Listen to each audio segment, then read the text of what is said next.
18 months of quarterly statements on my left. A printed NYSE market calendar on my right. Red marker in my hand.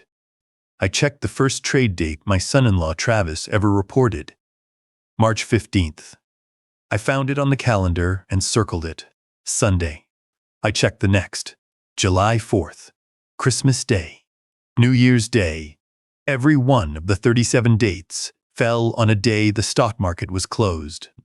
I set down the marker and reached for my phone. One click on subscribe and a comment with your city helps more than you know. Thank you for watching. My name is Roy Gundersen. I'm 63 years old, and I've spent the last 14 months learning that silence has a weight most people never consider. I should start with the house. The Craftsman on Maple Street in Spokane that I bought for $19,000 in 1986, back when a firefighter's salary could stretch that far and a 22-year-old with calloused hands and no sense could convince a bank to take the risk.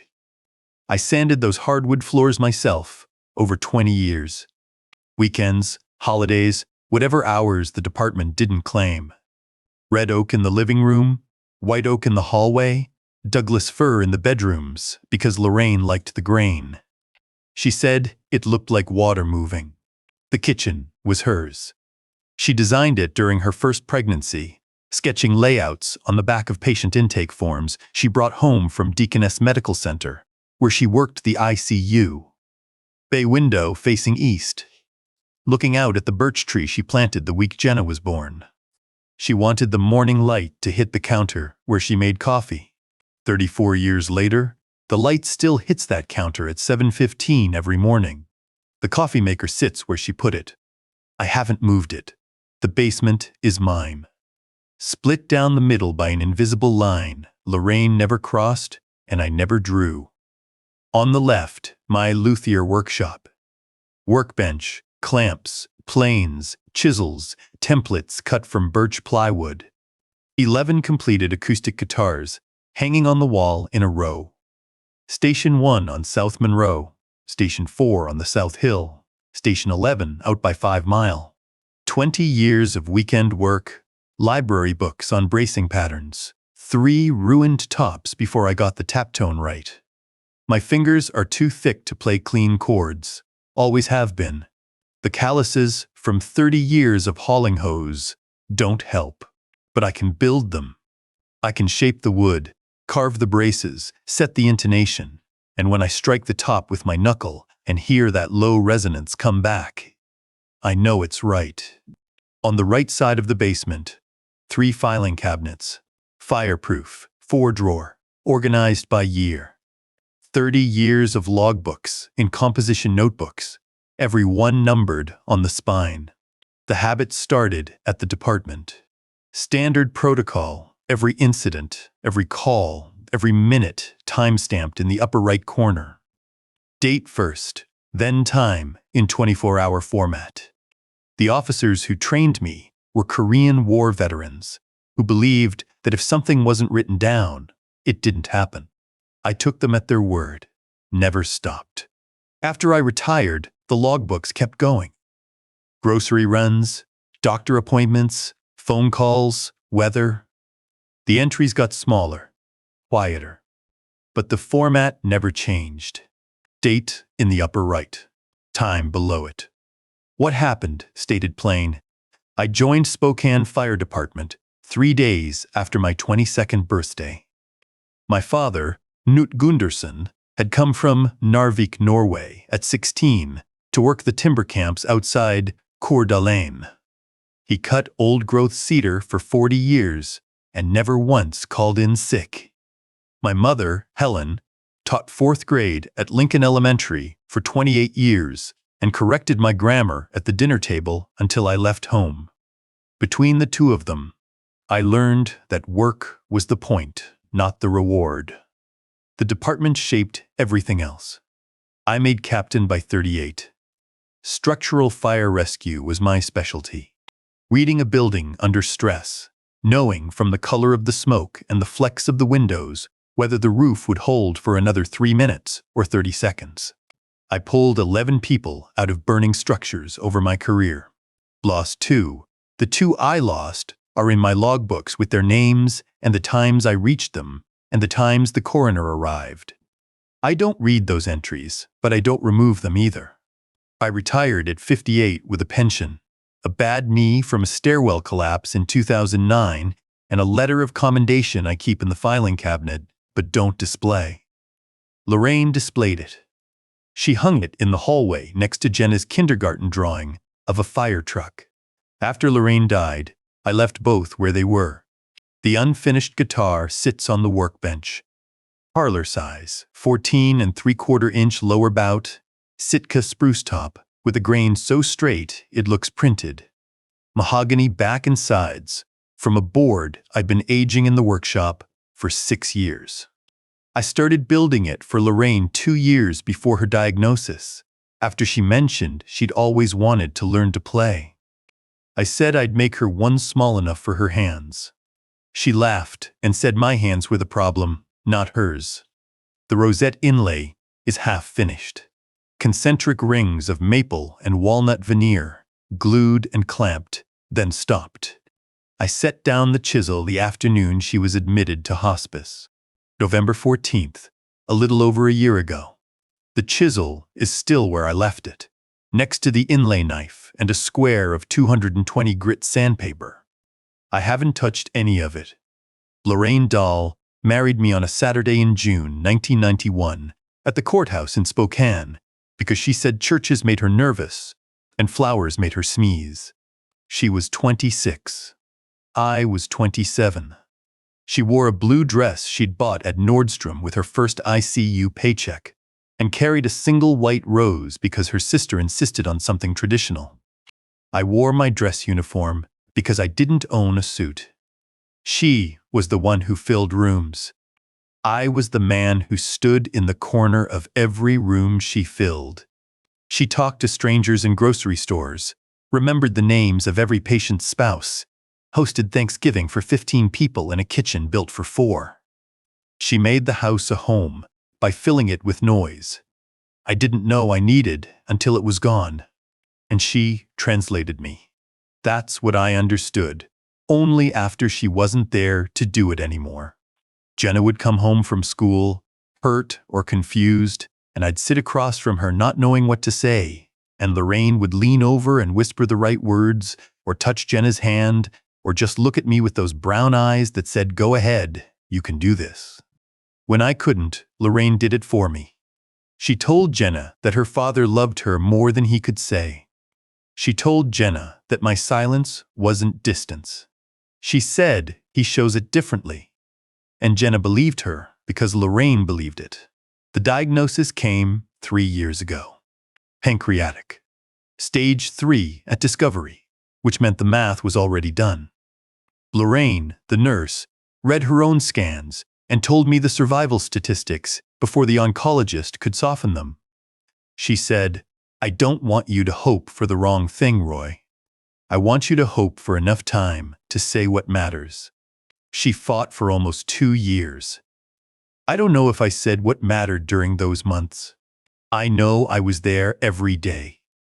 I know I drove her to every appointment, sat in every waiting room, held the basin when the chemo made her sick, changed the sheets at 3 in the morning when the sweats came, and carried her to the bathroom when her legs stopped working. I know I did the things a husband does. I don't know if I said the words a wife needs to hear. She died on a Tuesday, 14 months, before I sat down at the kitchen table with a red marker and a stock market calendar. The house went silent in a way I hadn't known a building could. Not the absence of sound, the absence of her. I walked through rooms that looked the same but felt hollowed out, like a structure after the fire's gone, but the smoke hasn't cleared. Her reading glasses stayed on the nightstand. Her coat stayed on the hook by the door. Her nursing textbooks stayed on the built-in shelves she'd picked out from a Pottery Barn catalog in 2003. I didn't move anything. Moving it would mean accepting the space was mine now, and I wasn't ready for that. I drove to the Lake Coeur d'Alene Lodge the Saturday after the funeral. 90 minutes north on Highway 95, the same road we'd driven together 100 times. The lodge is small, wooden, set back from the water under old-growth pines. Lorraine loved it more than any place we'd ever been. Her Adirondack chair sits on the porch facing the lake. The cushion faded from sun and rain. I didn't sit in it. I sat in the chair next to it and looked at the water and didn't fish and didn't talk and drove home in the dark. My knee ached the whole drive back, the left one. Stiff from the cold porch and the hour I spent lowering myself into that chair and the hour I spent getting out of it. After that, the lodge became my Saturday. Same chair, same dock, rod in the water, logbook on the bench beside me. The entries from those months read like weather reports. October 23rd, 1847. Partly cloudy, 47 degrees, no bites. October 30, 12/5. Partly cloudy, 52 degrees, one rainbow trout released. The format held while everything else softened into fog. Lorraine's life insurance policy paid out 6 weeks after she died. $400,000. She'd insisted on maintaining it even during the years when money was tight, when my salary and her nursing income barely covered Jenna's braces and the roof repair and the property taxes that kept climbing. She paid the premiums from her own paycheck, separately, without asking me. I found the payment records in her files after she was gone. 12 years of monthly debits, never missed. The check arrived in a business envelope from Mutual of Omaha. I deposited it into our savings account at Washington Trust Bank on a Thursday morning. The teller, a young woman with a name tag that read Debbie, asked if I'd like to speak with an investment advisor. I said no. She counted the check twice and printed a receipt. I folded it, put it in my jacket pocket, drove home, and made dinner for one. $418,612. The 18.6 was what had been there before. I filed the receipt in the cabinet that evening and didn't look at it again. The 3 months after the funeral were the worst. Not because of any single day, but because the days stopped being different from each other.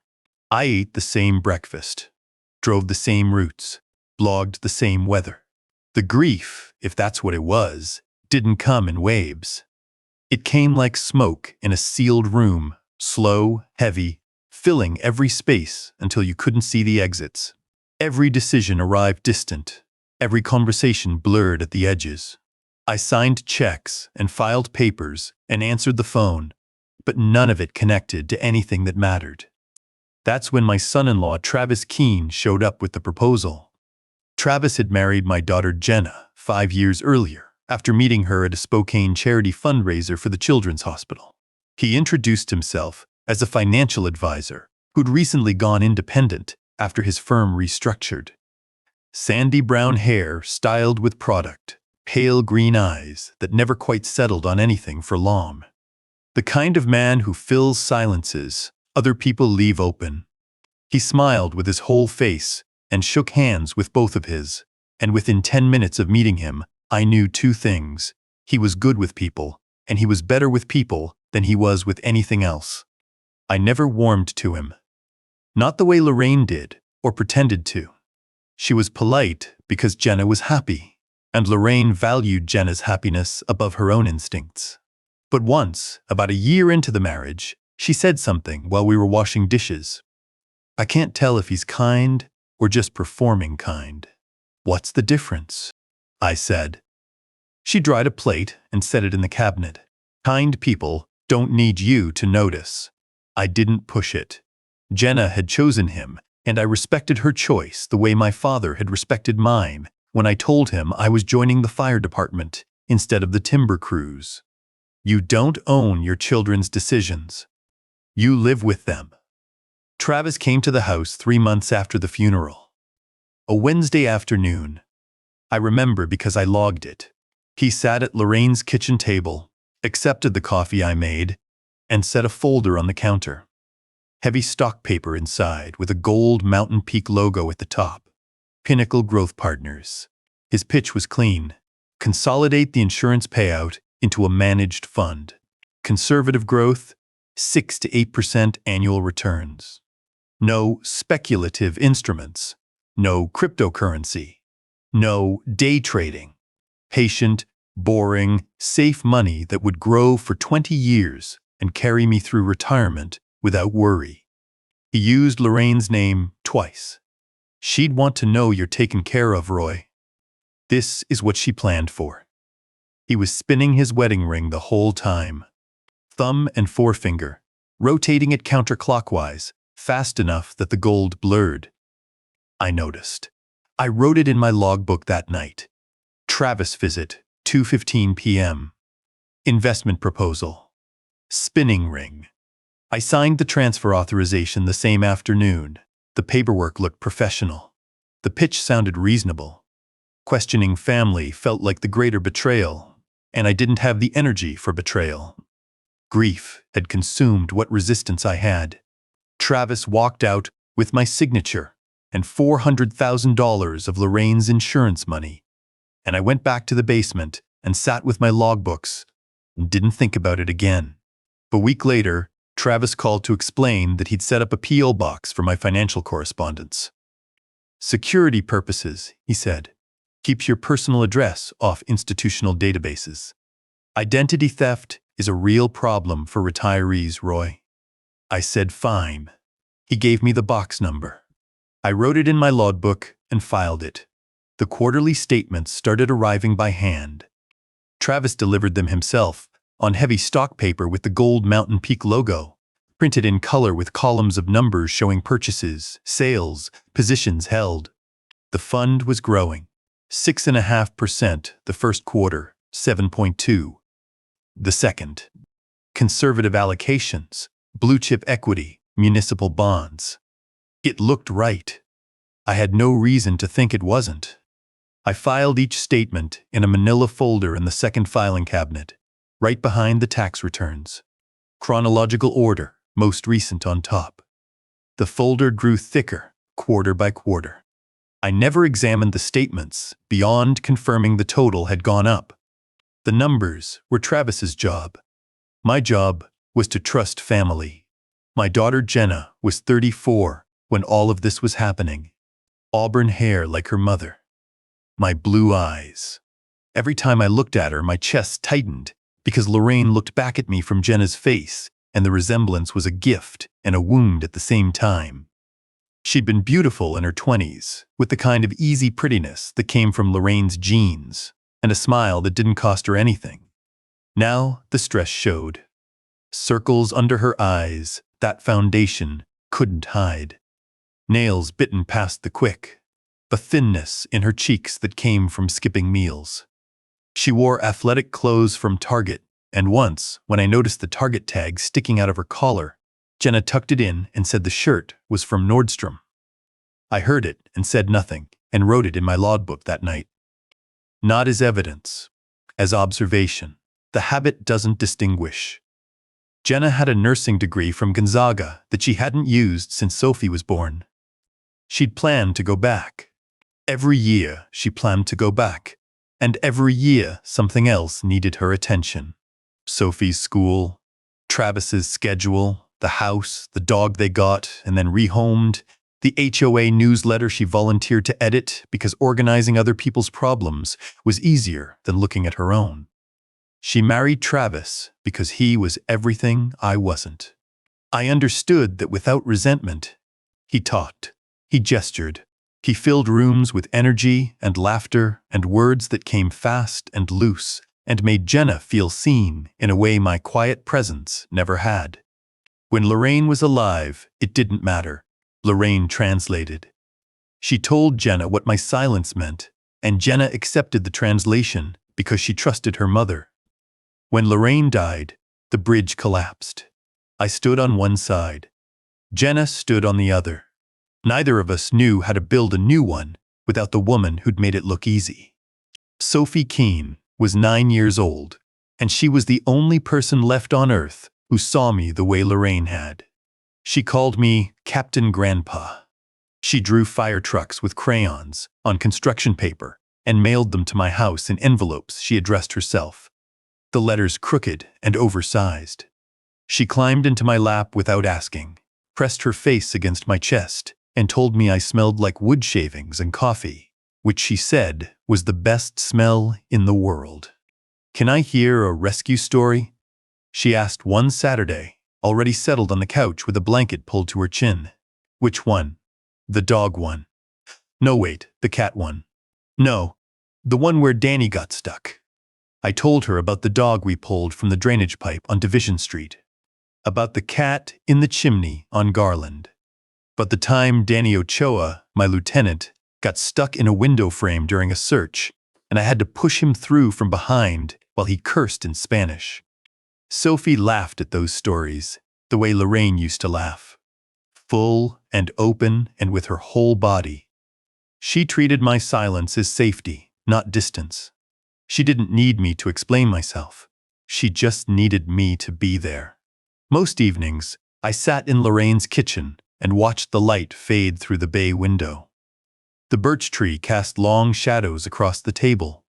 I wound the Seiko dive watch on my wrist every morning at 6:30. The crown knurled under my thumb, 30 turns, the small mechanical click of the mainspring catching with each rotation. Lorraine gave it to me for my 40th birthday.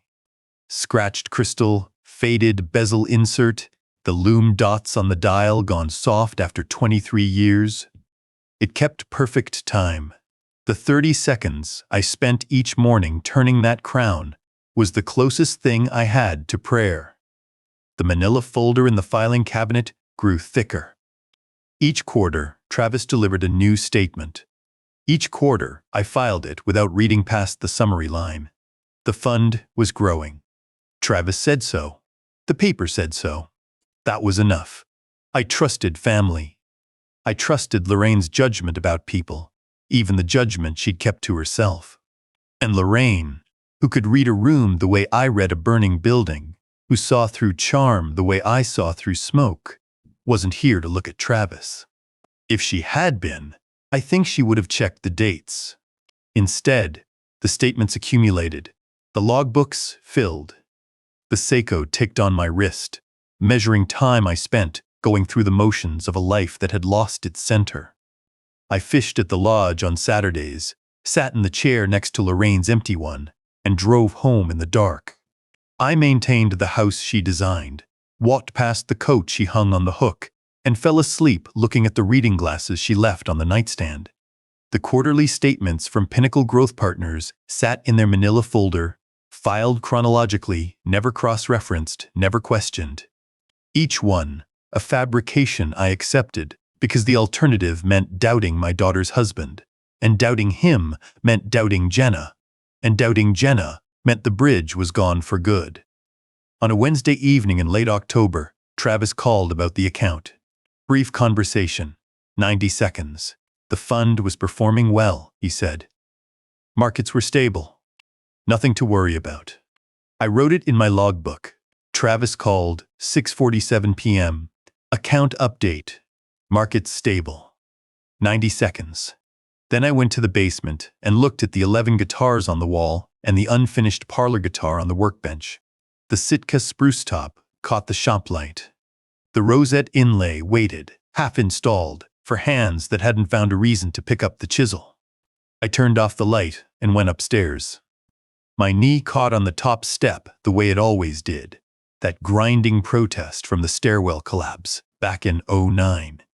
Lorraine's coat hung on the hook by the door, catching the hallway glow the way it always did when I passed it at night.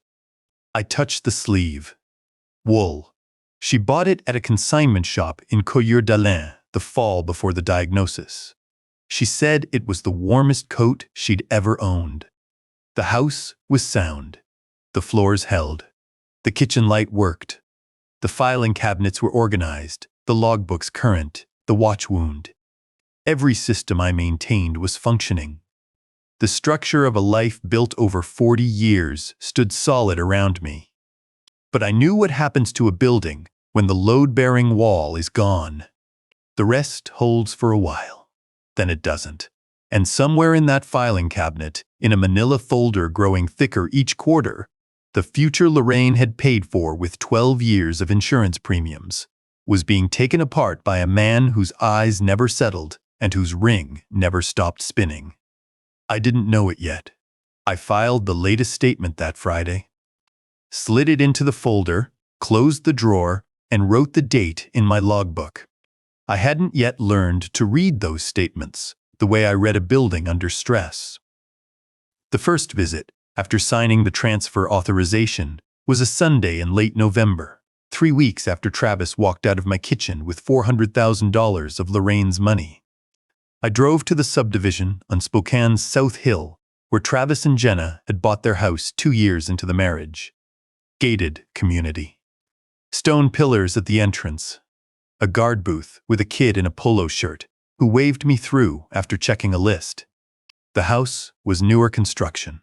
2 stories with a 3-car garage and a front lawn so green it looked painted. I parked my truck in the driveway behind Travis's leased Audi and sat for a moment looking at the house. A firefighter's habit. You read a structure before you enter it. The exterior said money. The landscaping said HOA maintenance contract. The welcome mat said live, laugh, love, which said Jenna. Inside, the living room had a television the size of a dining table mounted on the wall. Leather sectional. Recessed lighting. On the kitchen counter, a bottle of Blanton's bourbon with the horse-shaped stopper, $60 a bottle. Next to it, a box of great value cereal from Walmart. The generic brand. I noticed. I didn't say anything. Travis was in the garage, checking the temperature on his pellet smoker. $3,000 of steel and digital controls, a competition-grade Yoder that he'd bought at a barbecue expo in Portland. He'd driven 6 hours each way for it. Travis could talk about brisket for an hour without repeating himself. 14 hours at 225. Post oak smoke. Salt and pepper, nothing else. He kept notebooks of cook times and internal temperatures, labeled by date and cut weight. The patience he spent on smoked meat, he spent nowhere else. Sophie met me at the door. "Captain Grandpa," she grabbed my hand and pulled. "Come see my drawing." She'd made a fire truck with crayons on yellow construction paper. "Engine Company 7, she said, because that was Danny's old station, and I'd told her the story about the cat in the chimney. The truck had 6 wheels and a ladder taller than the building it leaned against. "That's a good truck," I said. She beamed. Her shoes caught my eye. White sneakers with a pink stripe, the toe box pressing against her big toe. The canvas stretched tight. A half size too small. Growing feet in shoes that hadn't kept up. I looked at Travis through the kitchen window. He was wearing new Nike Dunks, white leather, not a scuff on them. I wrote it in my logbook that night. Sophie's shoes too small. Travis new sneakers. November 24, 4:15 p.m. The guest bathroom on the first floor had a dripping faucet. I noticed it the first visit. By the second visit in December, it was still dripping. By February, a calcium ring had formed around the drain. The fix was a $20 cartridge and 30 minutes of work. I offered to repair it. "Oh, we've got a plumber coming next week," Travis said. The plumber didn't come the next week, or the week after. By April, I stopped asking. The faucet dripped through spring and into summer. The house, with a $60 bottle of bourbon on the counter and a $20 repair, left undone for 6 months. Travis started talking about the pension in January. We were at the kitchen table after dinner. Jenna was loading the dishwasher. Sophie was in the living room watching a movie. The sound turned up loud enough that Travis had to lean forward when he spoke. He poured me a glass of the Blantons. I held it without drinking. "Your pension fund," he said. $180, sitting in a government account, earning what? 2%? Maybe less? I didn't answer. "Here's the thing, Roy." He set his bourbon down and folded his hands. "There's a window right now for a favorable bond allocation. Pinnacle's got access to a municipal bond ladder. that closes to new investors at the end of the quarter. If we consolidate your pension into the same account as the insurance money, we get the full allocation. Better diversification. Better returns. One account, one strategy, no gaps. His ring was spinning, thumb and forefinger counterclockwise. "I'll think about it," I said. "Of course." He sat back. "No rush." "Well, some rush. The window closes at quarter's end. But take your time." The quarterly statements kept arriving. Travis delivered each one by hand, as he had from the beginning. Heavy stock paper, the gold Mountain Peak logo, columns of trades and positions. The fourth quarter of the first year showed the fund at $412,000. The first quarter of the following year, $419. Steady, conservative, boring. Everything he'd promised. I filed each one in the manila folder. Date of delivery noted in my logbook. I didn't examine the trade columns. Didn't cross-reference. Didn't question. The statements looked right. Travis said they were right. Lorraine had always told me I was too hard on people. During visits that winter and spring, Travis steered conversations away from money with the ease of a man who'd practiced. I asked once, in March, whether I could access the account online. Check the balances myself. Travis set down his fork. "The portal's been under maintenance since January. Server migration. Pain in the ass, honestly. I've been on them about it. I'll send you an updated summary by email this week." The email didn't come that week. Or the next. When I mentioned it a month later, he said the summary was in the mail and must have gotten lost. He print another one. The printed summary arrived with the next quarterly statement, folded inside the same envelope, same paper stock. "Markets fluctuate, Roy," he said during a Sunday dinner in April, when I asked about a dip in the latest statement. "That's what they do. You're not a finance guy, and I don't mean that as a knock. This is why you hired me to handle this. Let me do my job, and you go build your guitars." He smiled when he said it. Wide and warm, the performance practiced, but the ring was spinning. Jenna was watching from the kitchen island, where she was cutting strawberries for Sophie's lunch the next day. Her hands moved fast, the knife hitting the cutting board in sharp, rhythmic beats. "Dad," she said, "Sophie made something for you." "Sophie, show Grandpa your project." Sophie ran in with a diorama of the solar system, made from painted styrofoam balls and coat hangers. Saturn's rings were cut from a cereal box. I spent 10 minutes asking her about each planet, while the conversation about money died on the table. Later that month, I mentioned to Jenna that I wanted to review the pinnacle statements more carefully, just to understand what I was looking at. Her jaw set. "That's Travis's job. That's what he does." She paused, then said it. "Honestly, it feels like you've never trusted him." I didn't answer. "Mom would have given him a chance," Jenna said. Her voice was tight. "Mom always said you were too hard on people." The words landed. Not because they were wrong, because part of me believed them. Lorraine had said that. Not about Travis specifically, but about the world in general. She'd said it at the dinner table when I came home from a bad call and couldn't stop finding fault in everything. She'd said it gently, with her hand on my arm, meaning it as a correction, not a weapon. Jenna used it as a weapon. The same words, different aim. I went home that night and sat at the kitchen table, opened my logbook, wrote the date in the upper right corner. April 28. Below it, Jenna said Mom would have given him a chance. Said, "I'm too hard on people." 7:22 p.m. I stared at the entry. Wondered if Lorraine would have looked at Travis and seen what I was beginning to see, or if she would have told me to stop looking. Neither answer came. The kitchen was quiet. The Seiko ticked on my wrist. I closed the logbook and went to bed. The contradictions continued through summer.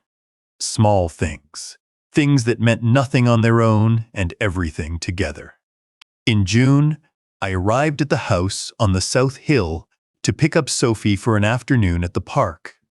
Jenna was in the kitchen on her phone, coordinating the HOA newsletter delivery schedule. A color-coded calendar covered the refrigerator door.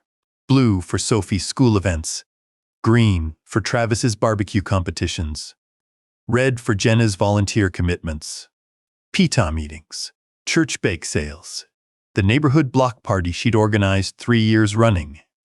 Every 15-minute block accounted for. Her life scheduled with a precision that would have impressed the department's dispatch center. While she talked, I carried the recycling bin out to the curb. Standard errand. I'd done it a dozen times. The bin was heavy. I lifted the lid to compress the cardboard and saw, wedged between 2 pizza boxes, a stack of envelopes. The top one was partially visible. Red letters. Final notice. The return address was a collections agency in Seattle. I didn't pull them out, but I read what I could see. 2 envelopes from credit card companies. One from a mortgage servicing company I didn't recognize, different from the primary lender whose name I'd seen on their closing documents. Jenna appeared at the garage door. "Oh, I'll get that, Dad." She took the bin from me, pushed the envelopes deeper under the pizza boxes with one hand, and wheeled it to the curb. Her face was neutral. Practiced. I wrote it in my logbook that night. Recycling bin. Red envelopes. Final notice. Collections agency. June 14, 3:30 p.m. In July, during a Saturday barbecue at their house, I went inside to use the bathroom. The guest bathroom, with the dripping faucet, still unrepaired. On my way back through the hall, I passed Travis's home office. The door was closed, blocked. I'd never seen it open. Travis conducted all his business in that room, and the lock was a keyed deadbolt, not the standard push-button privacy lock the other interior doors had. Someone had installed it after the house was built. I heard his voice through the door.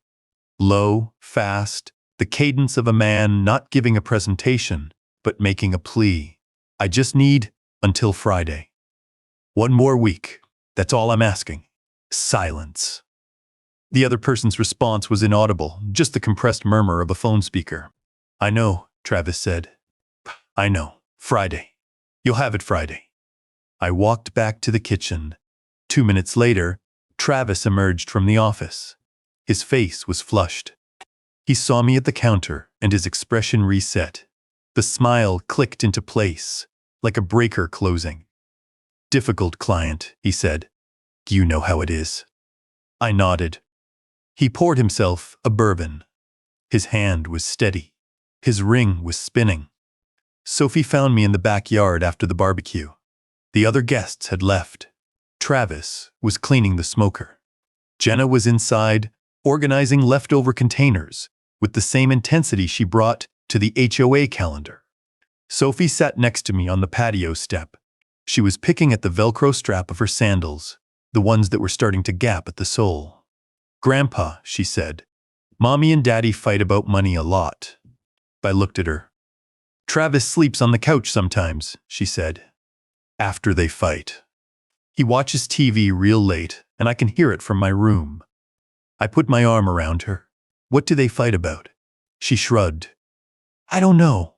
Just money stuff. Mommy cries, and Daddy says it'll be fine. Then he sleeps on the couch." I held her. The evening air was warm. Sprinklers ran 2 houses down. A dog barked somewhere. Normal sounds. August 3rd, 6:45 p.m. I wrote that night. Sophie says parents fight about money. Travis sleeps on the couch sometimes. The entry sat between a grocery list and a note about the weather. Partly cloudy, 78 degrees. By September, Jenna had taken on 2 more volunteer committees. She was now the lead coordinator for Sophie's School Harvest Festival, the chair of the Neighborhood Watch program, and the editor of both the HOA newsletter and the church bulletin. Her phone buzzed constantly. Her calendar had no white space. She organized everything around her, The way an incident commander runs a scene.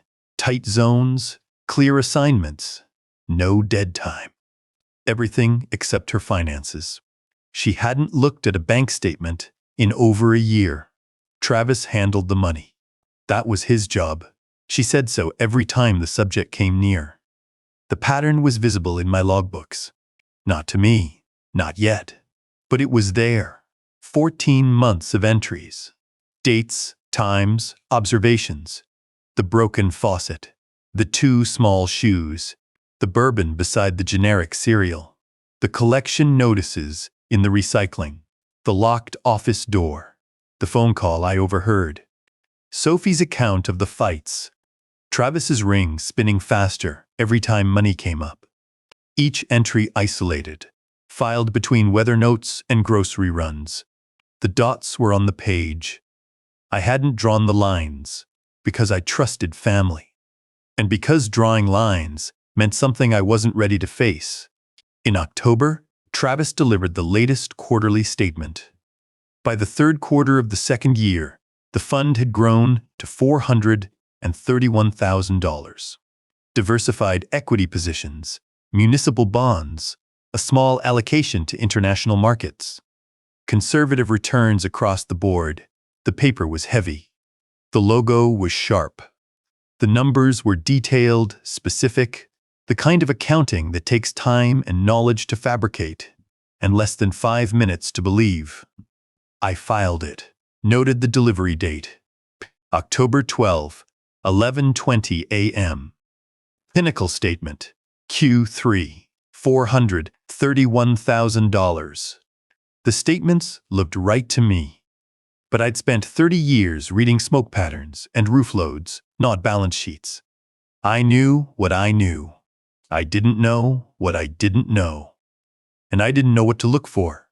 It was a Sunday in mid-October when I arrived at the house on the South Hill 20 minutes early. Jenna and Sophie were at a birthday party. Travis's Audi was in the driveway. The gate guard waved me through.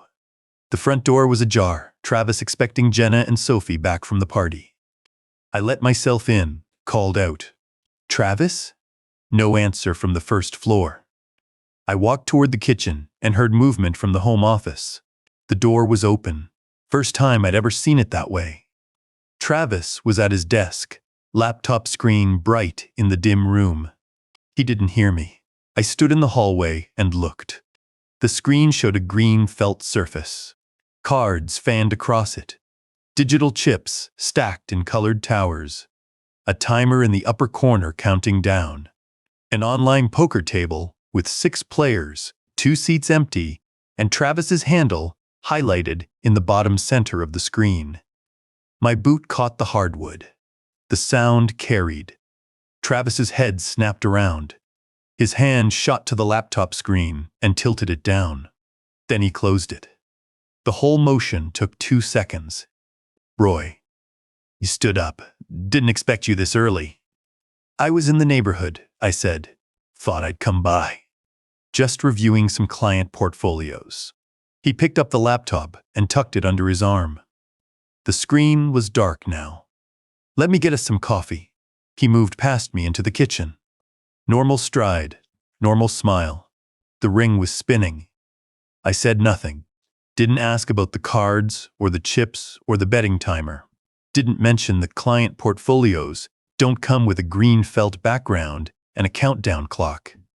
I accepted the coffee he made and sat at the kitchen table and talked about the weather until Jenna and Sophie came home. That night, in my logbook, Travis' laptop looked like a card game. Said it was client work. 2:47 p.m. October 15. The entry filled half a line. Below it, partly cloudy, 54 degrees. Leftover soup for dinner. Weeks passed. November arrived. The trees along the subdivision's entrance dropped their leaves, and the HOA maintenance crew blew them into piles along the curb. Travis delivered another quarterly summary, informal this time, a single page showing year-end projections. Good numbers, steady growth. He mentioned the pension consolidation again at Thanksgiving dinner, casual, between bites of the turkey Jenna had cooked. That bond window I mentioned? Still open. Barely. My guy at Pinnacle says, January 1st. It's done. I nodded and cut my turkey.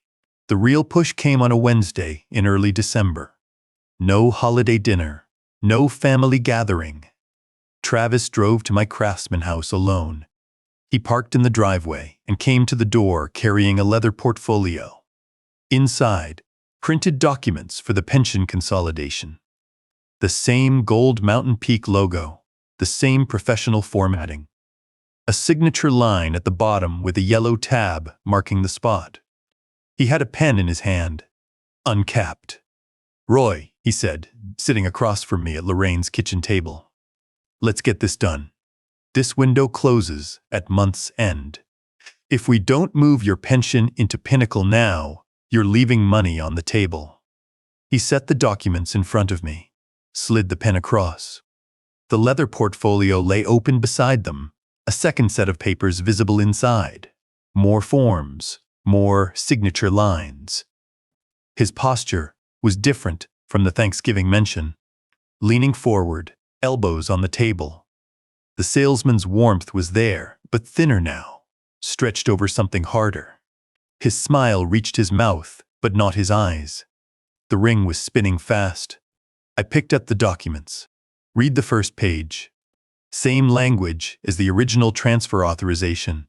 Same assurances. Conservative growth, diversified allocation, patient strategy.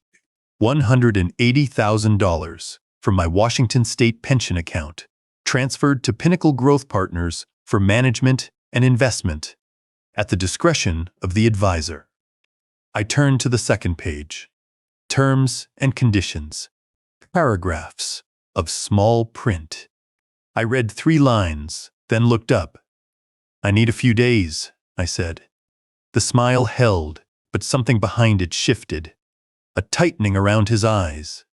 The warmth pulling back half a degree. Sure, Roy. He leaned back, recapped the pen, tucked it into his jacket. Sure, take your time. He paused. Just don't wait too long.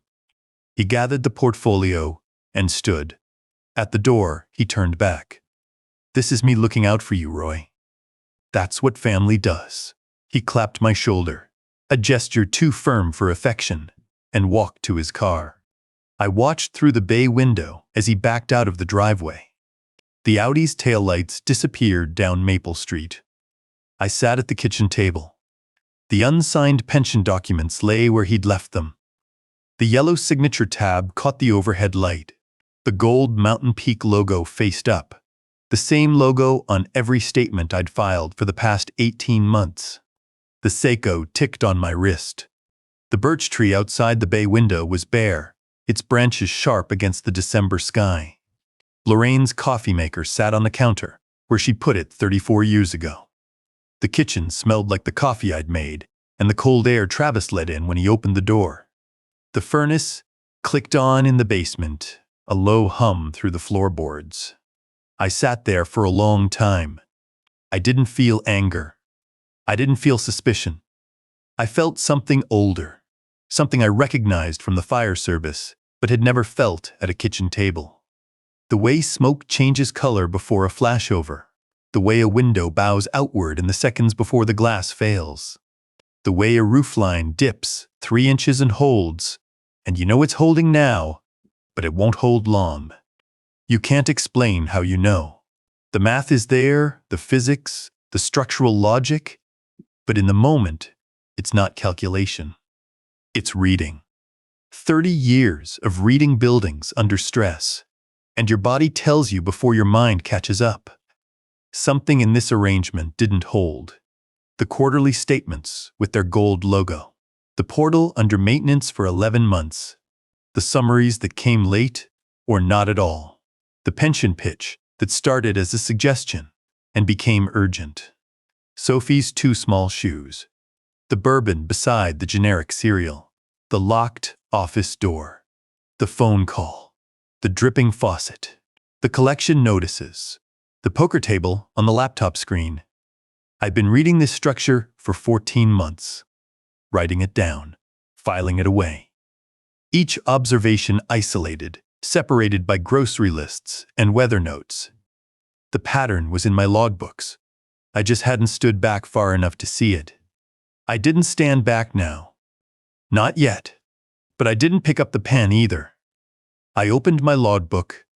Upper right corner, December 4, 7:38 p.m. Below it, Travis visit. Pension consolidation pitch. Window closes month's end. Documents unsigned. I closed the logbook. Went to the counter and poured the rest of my coffee down the sink. Washed the cup, dried it, put it back in the cabinet. The unsigned documents stayed on the table. I turned off the kitchen light and went upstairs. Lorraine's reading glasses sat on the nightstand. The Seiko came off my wrist and went beside them, both keeping time in their own way. I lay in the dark and thought about what Lorraine would see if she were sitting at that table. Whether she'd pick up the pen or push it back. Whether she'd look at those documents and see what I was beginning to feel, the structural failure I couldn't yet name.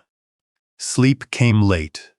The pension documents waited downstairs in the dark kitchen, a signature tab glowing faint yellow in the streetlight through the bay window. I woke at 6. Wound the Seiko. 30 turns. The small click of the mainspring catching. I walked past the kitchen table on my way to make coffee. The unsigned documents sat where Travis had left them. I didn't look at them, didn't touch them. Made my coffee and drank it standing at the counter, looking out the bay window at the bare birch tree. I did not sign the documents. I drove to the lake because the pension documents wouldn't leave me alone. 3 days on the kitchen table. The yellow signature tab, catching the morning light when I made coffee. Catching the overhead light when I ate dinner. Travis's pen sat beside them, uncapped, the way he'd left it. I should have put the cap back on. I should have filed the documents, or thrown them away, or signed them, or done anything other than let them sit there occupying space in a kitchen that already had too many ghosts. Saturday morning, I wound the Seiko, pulled on my boots, loaded the rod and tackle box into the truck bed, and drove north on Highway 95 toward Coeur d'Alene.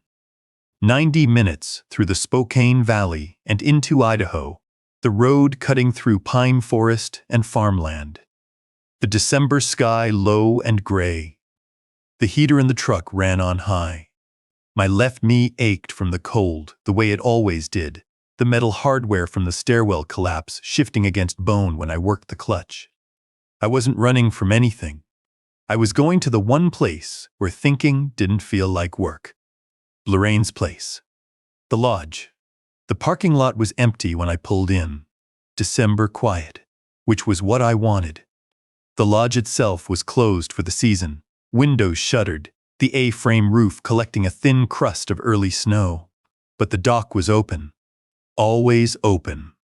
A wooden walkway extending 40 feet over water, so still it looked poured. Mountains on the far shore, evergreen ridgelines, dark against the clouds. The air smelled like cold pine and lake water and nothing else. I walked past the porch. Lorraine's Adirondack chair sat where it had sat for 15 years, angled toward the water. The cushion faded from sun and rain and seasons of not being replaced, because replacing it would mean accepting she wasn't coming back to sit in it. I didn't stop, didn't touch it. Walked past and down the 3 wooden steps to the dock. The boards groaned under my boots. I took my usual spot at the far end, the bench where I'd sat every Saturday for 14 months. Set the rod in the holder. Opened the tackle box. Placed the logbook on the bench beside me. Pen clipped to the cover. The water was dark, green-black. The reflections of the mountains inverted and stretched across its surface. I cast. The lure hit 30 feet out and sank. I sat with the rod in my hands and stared at the water and tried to think about nothing, which was the whole point of the lake, which was why I drove 90 minutes every Saturday, which had worked for 14 months. The nothing, the absence of decision. Today, it didn't work. The pension documents sat on my kitchen table 90 miles south. Travis's voice sat in my head. This window closes at month's end. The ring spinning, the pen uncapped, the smile that didn't reach his eyes. I pulled the line, recast.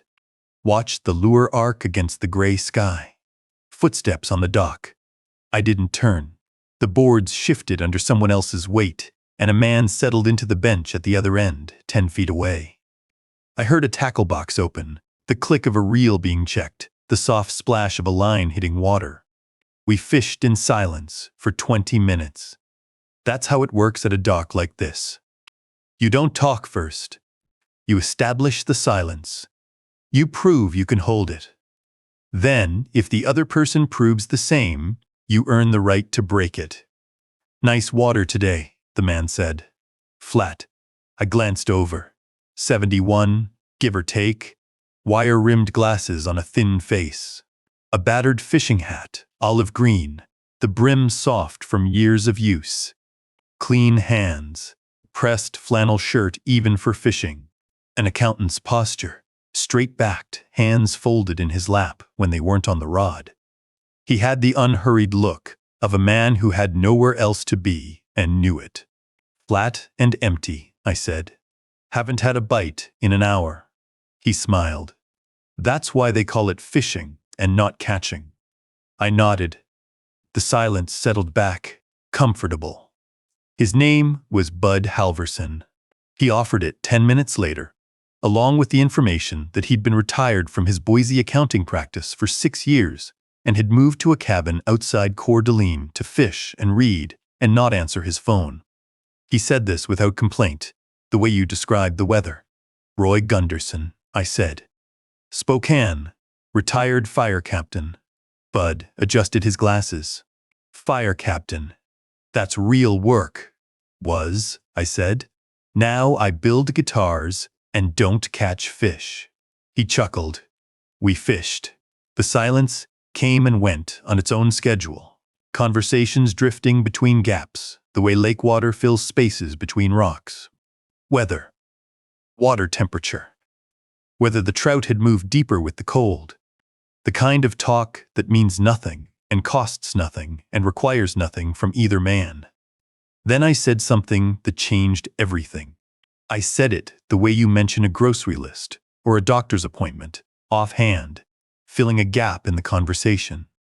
Been thinking about moving my pension into the same fund my son-in-law manages. He's got my insurance money already. Might as well consolidate. Bud's rod went still in his hands. The motion stopped so completely that I noticed. Not a twitch, not a shift. He held the rod the way I'd hold a hose line when the smoke changed color. Frozen in recognition. He stared at the water for a long time. His glasses caught the flat gray light. When he spoke, his voice was different. Not louder, not softer. Emptied of the casual warmth it had carried for the past hour. What kind of fund? He asked. Managed account, I said. Conservative growth. 6 to 8%. He delivers quarterly statements, shows the trades, the positions. Looks professional. Bud set his rod in the dock holder. Both hands. Deliberate. He turned on the bench to face me. Your son-in-law, he said.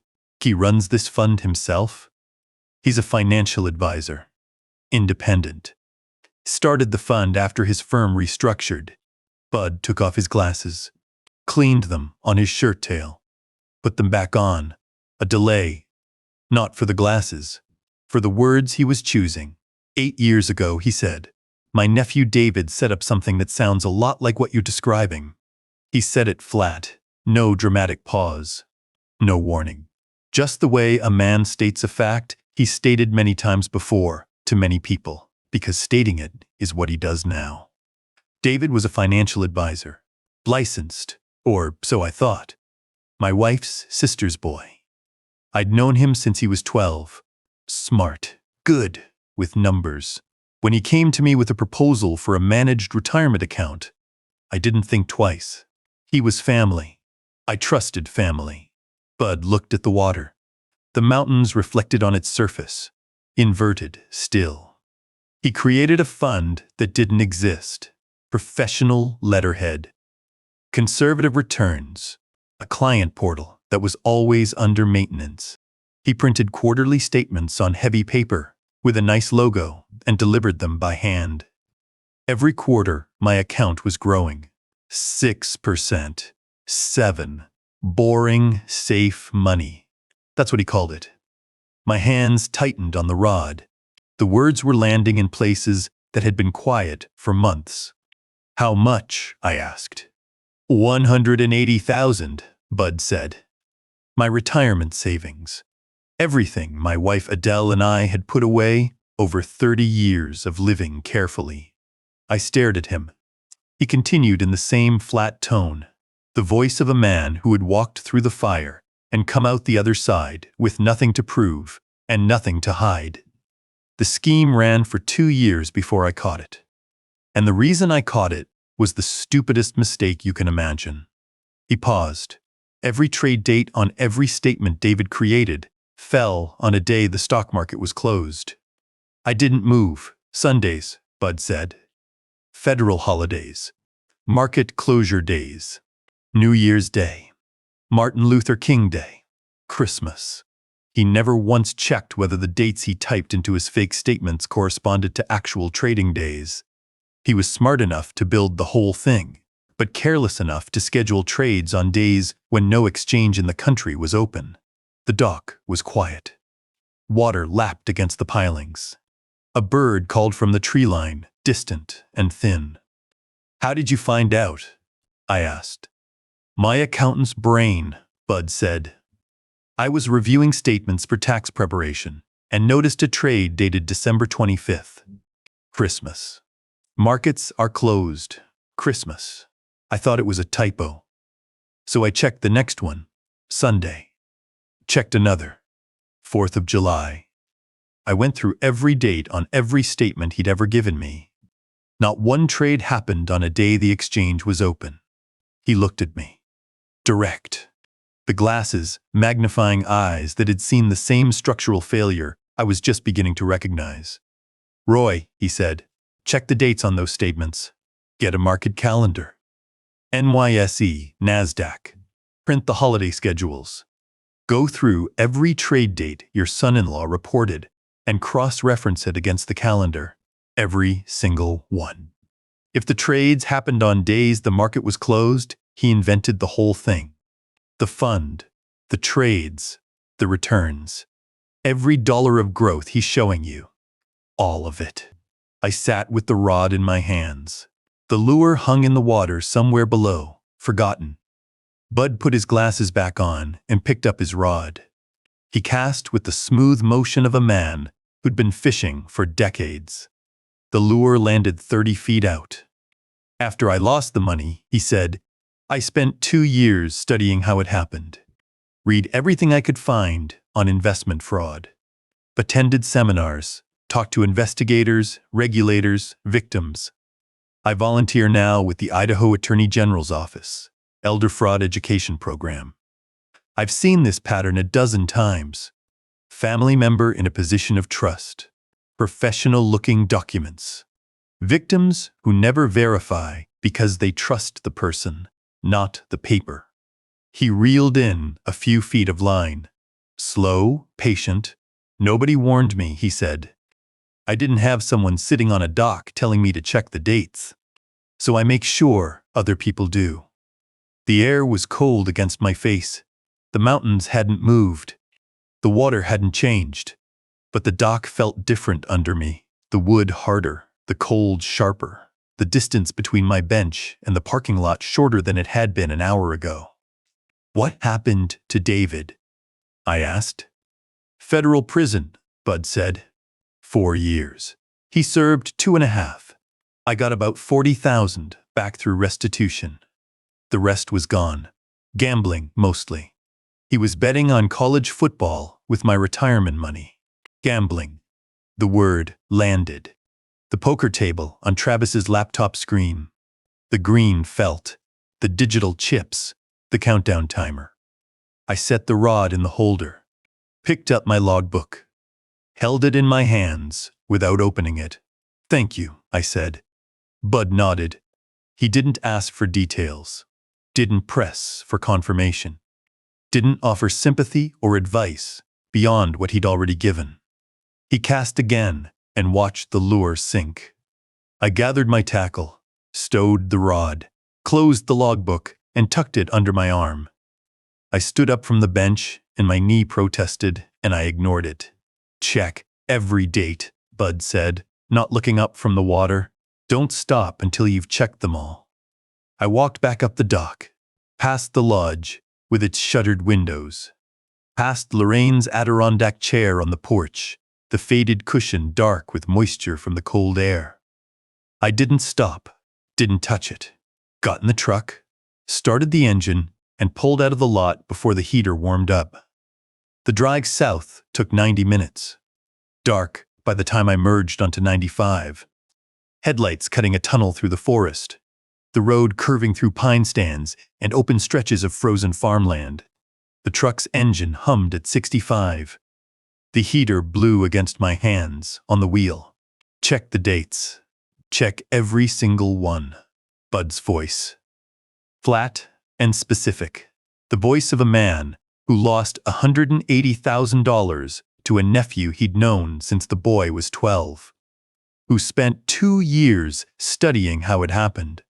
Who now sat on docks and told strangers to check the dates because nobody had told him. I thought about the manila folder in the filing cabinet. 18 months of quarterly statements. Heavy stock paper. Gold Mountain Peak logo. Columns of trades and positions I'd filed without examining because Travis said they were right and I trusted family. I thought about Lorraine's insurance money. $400,000. 12 years of premiums she paid from her nursing salary, month after month, without missing one, without asking me, because she wanted to make sure I'd be taken care of after she was gone. The final thing she built for me with her own hands, in her own time, out of her own earnings. And I'd handed it to a man whose ring never stopped spinning. The house was dark when I pulled into the driveway. After midnight. I didn't turn on the porch light. Went through the front door, down the hall past Lorraine's coat on the hook, past the kitchen where the pension documents waited on the table, and down the basement stairs to the second filing cabinet.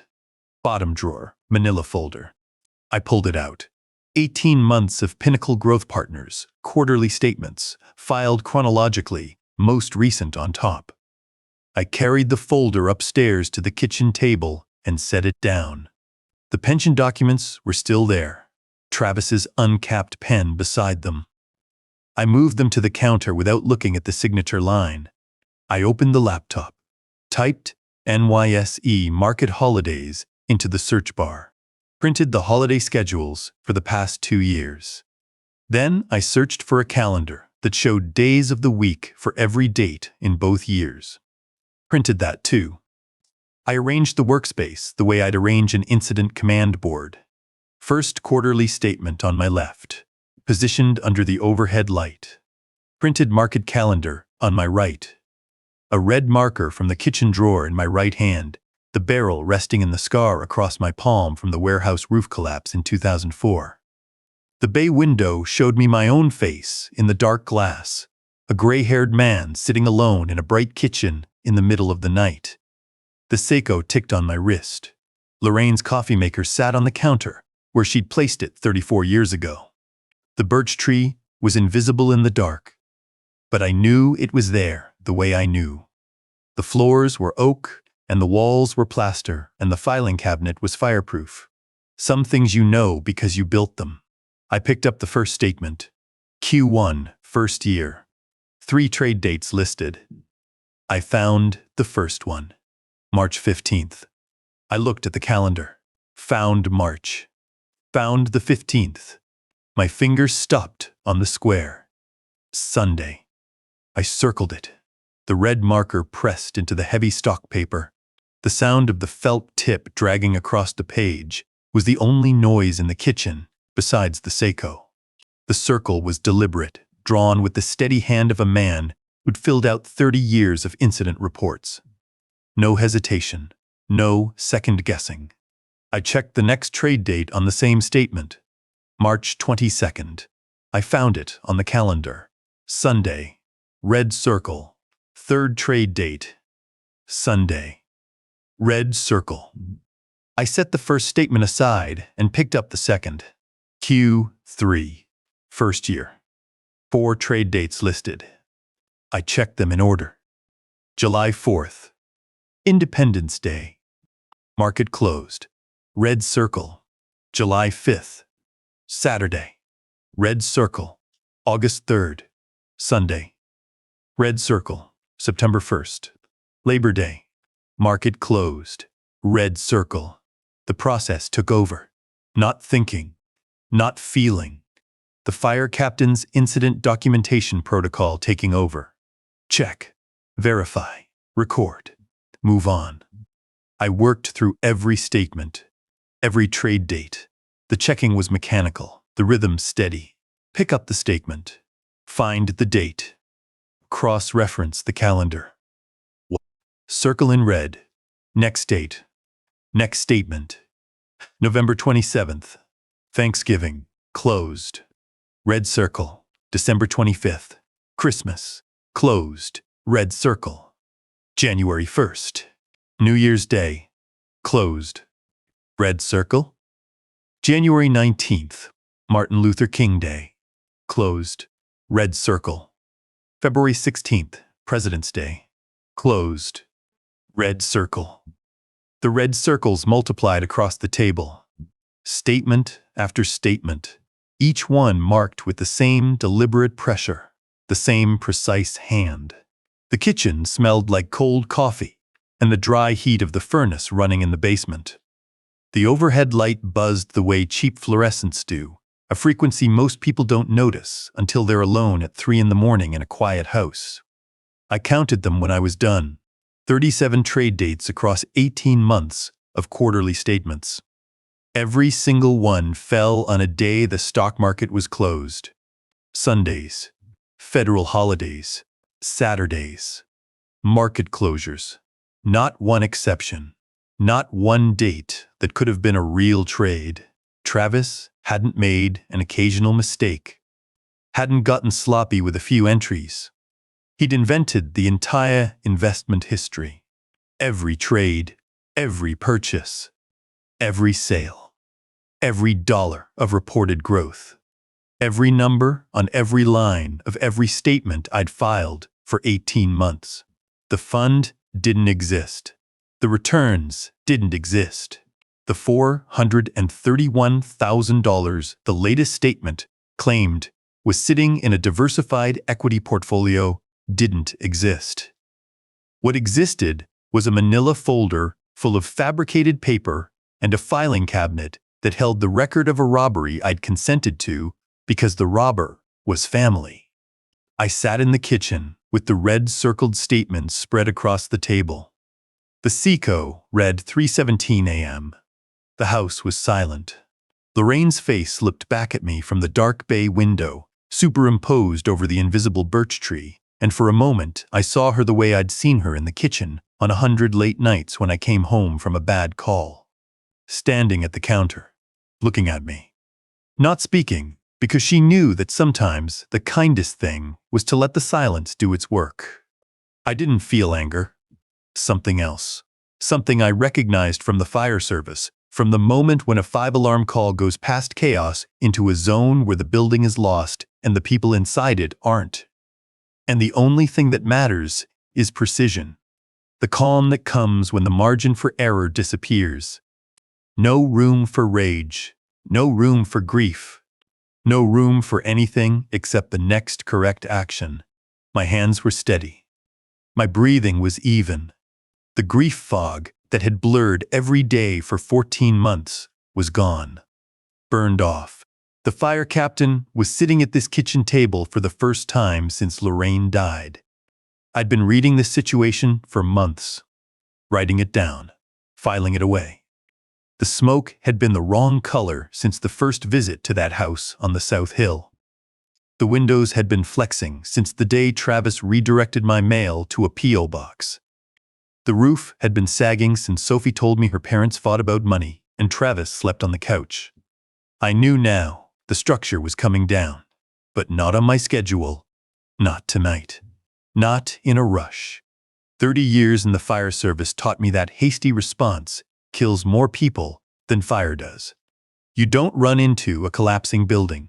You read it. You document it. You build an action plan. You execute the plan with the patience of a man who knows that precision saves lives and emotion costs them. 3 decisions. I made them before dawn, sitting at that table with the red circles drying under the overhead light. First, containment. I would not sign the pension consolidation documents. Travis would not get the $180,000. The unsigned papers sat on the counter where I'd moved them. They would stay unsigned. Second, communication blackout. I would not confront Travis. I would not tell Jenna. Any warning would give him time to destroy evidence, close accounts, build a story. I would maintain the same routine, the same quiet, the same retired father-in-law who trusted family and didn't ask questions. Let him believe the structure was holding. Let him believe I was still in the fog. Third, investigation. I would build a case. Not a complaint, not an accusation, a case. So documented, so cross-referenced, so organized, that when I put it in front of the right person, there would be no room for denial. No gap for a lawyer to exploit. No ambiguity about what Travis Keene had done with $400,000 of Lorraine's insurance money. I pulled a fresh logbook from the stack in the office alcove. Composition notebook, numbered on the spine, same as the others. I opened it to the first page. Wrote the date in the upper right corner. December 7. Below it, EO 347. Below that, in the small, precise handwriting I'd used for 30 years of incident reports, investigation begins. All dates verified. Fund is fabricated. Travis Keene has been stealing Lorraine's money. I closed the logbook, set the pen on top of it, stood up from the table. The basement stairs protested under my weight, the way they always did. I passed the 11 guitars on the wall, their bodies catching the workshop light as I pulled the chain. Station 1 through Station 11, 20 years of weekends, each one shaped from raw wood into something that made a sound worth hearing. The unfinished parlor guitar sat on the workbench. Sitka spruce top, mahogany back, the Rosette inlay half installed where I'd set down the chisel the day Lorraine went to hospice. I looked at it, held my hand 6 inches above the spruce top, and felt the pull of the work unfinished. Not yet. I turned to the corkboard on the far wall. 6 feet wide, 4 feet tall, covered in guitar project notes, wood supplier cards, and a torn-out magazine article on tap tone testing. I pulled everything off. Pins into a coffee can. Notes into a box. The magazine article folded and set aside. The corkboard stood bare.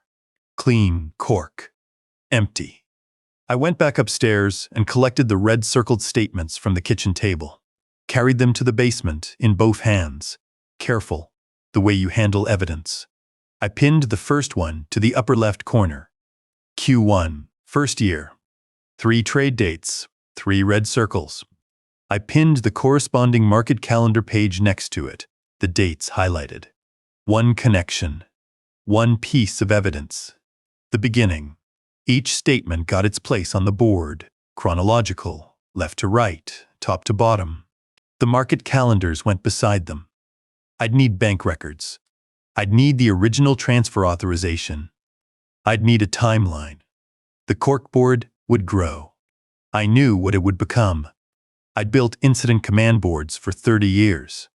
Structure, timeline, evidence chain, accountability. This one would be the same, except the building wasn't on fire. The building was a lie.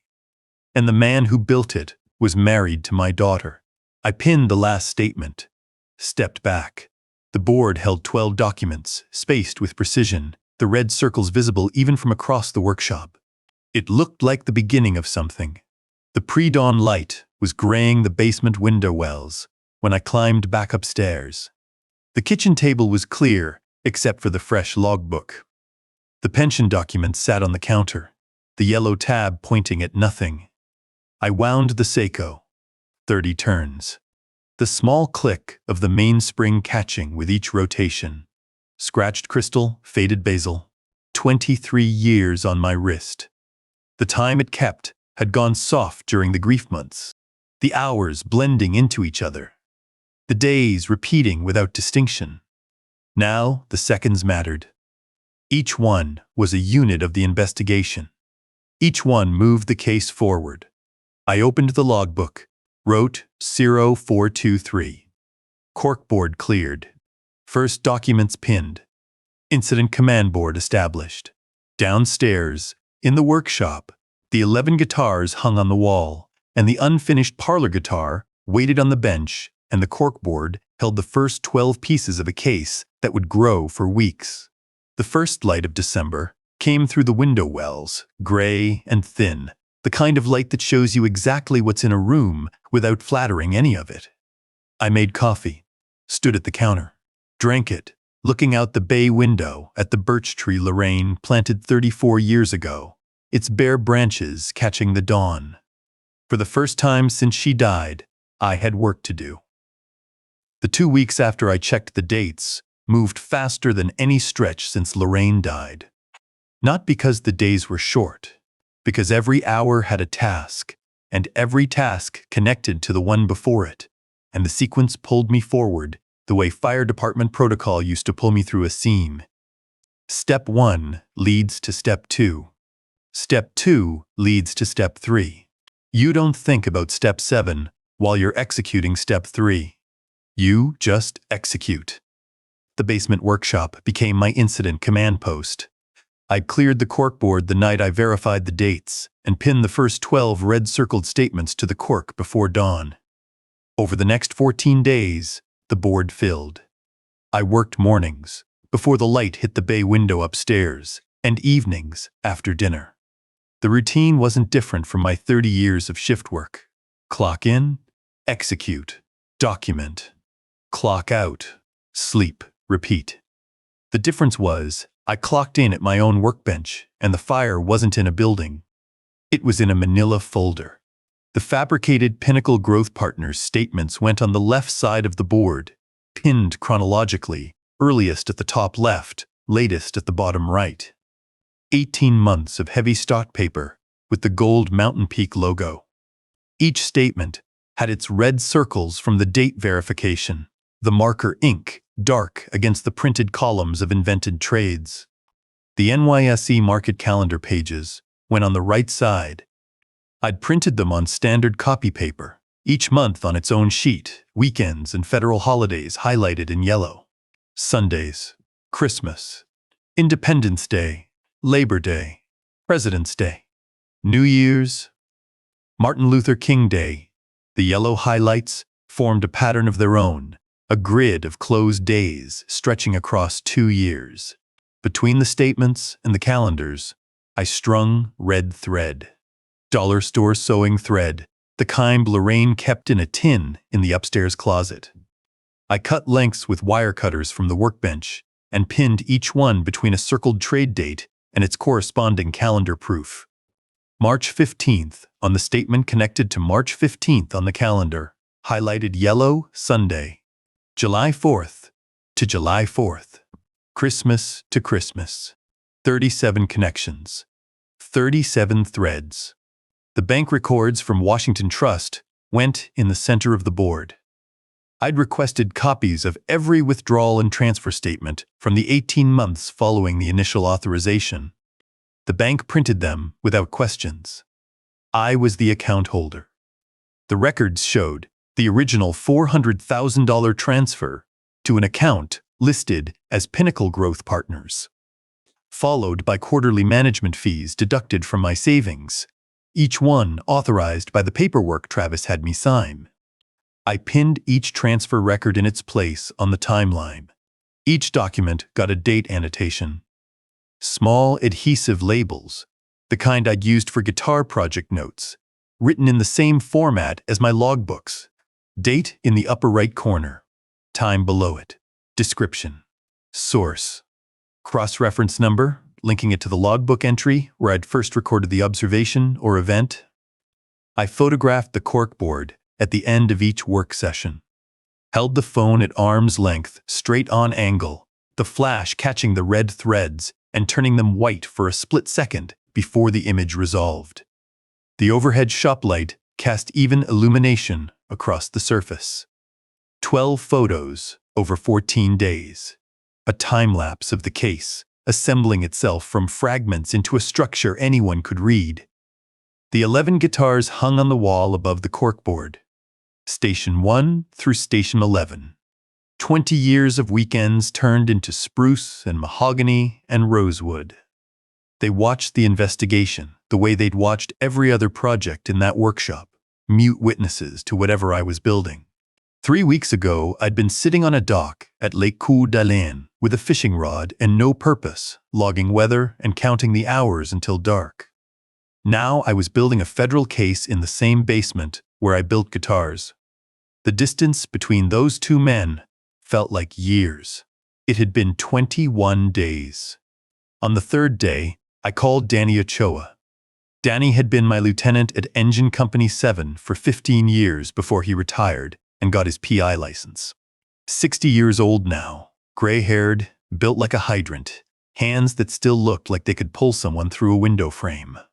He ran his investigation practice out of a small office above Rodriguez's barbershop on West Sprague. 2 monitors on a cluttered desk, a police scanner that was always on, and framed photographs of Engine Company 7 on every wall that didn't have his PI license hanging on it. I hadn't called Danny in 3 months. The last time was to cancel our monthly coffee because I didn't feel like driving to the diner. Before that, the cancellation before that. Grief makes you small. It shrinks your radius until the house is the whole world, and even the truck in the driveway feels like a foreign country. Danny picked up on the second ring. "Cap, how you doing?" His voice was the same as it had been for 30 years. Low, steady, the vowels stretched out by a Yakima Valley childhood. "I need a favor," I said. "Name it." No questions about why. No pause to calculate whether the favor was within bounds. Danny owed me from February 14th, 1998, when a warehouse roof on East Trent collapsed during a 3-alarm, and I pulled him out of a ceiling cavity by his turnout coat collar while the structure came apart around us. He'd told me once that the debt was unpayable. I'd told him there was no debt. Neither of us believed the other. "I need you to run a background check on my son-in-law," I said. "Travis Keene, financial credentials, licensing status, whatever you can pull." Silence. 2 seconds. Not hesitation. Processing. "Give me 20 minutes, Danny said. He called back in 12. I was in the basement, pinning another thread between a November trade date and its calendar proof, when the phone rang. I set down the wire cutters and answered. "Cap," Danny said, "I've got it. You're not going to like it. Tell me." FINRA broker check. Public database. Anyone can search it. I typed his name and it came up in under 3 minutes. He paused. Travis Keene, Series 65, Investment Advisor Representative License, was revoked by the Washington State Department of Financial Institutions 2 years ago. Effective date: March 12th. I stood in the workshop with the phone against my ear and the red thread in my other hand. "Revoked," I said. "Revoked. Not suspended, not lapsed. Revoked." The action was taken against him while he was employed at Pacific Northwest Financial Group in Boise. The reason listed is commingling client funds, mixing client money with his own accounts. The firm reported him. The state pulled his license. It's all on public record, Cap. Anyone with a computer could have found it. Anyone with a computer. 3 minutes on a free website. Public record. 2 years. The same 3 minutes I'd never spent because I trusted family. and Jenna had never spent because she didn't want to know. What does that mean legally? I said. Danny's voice went flat. The investigator's tone, not the friend's. It means he had no legal authority to solicit or manage investments for anyone. Every conversation he had with you about that fund, every document he gave you, every dollar he moved, constitutes a separate securities violation. Operating without a valid license in Washington state is a felony, and that's before you add the fraud charges for the fabricated statements. I looked at the corkboard, the 37 red threads, the calendar pages, the bank records, the gold Mountain Peak logo repeated on 18 months of invented paper. Can you bring me the printout? I said. Danny came the next afternoon. He sat across from me at Lorraine's kitchen table, the same table where Travis had pushed the pension documents and set a folder on the surface.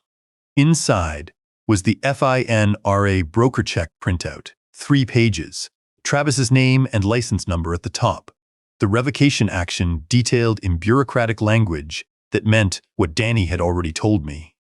I read it twice, set it down, picked up my coffee. He told Jenna the firm restructured, I said.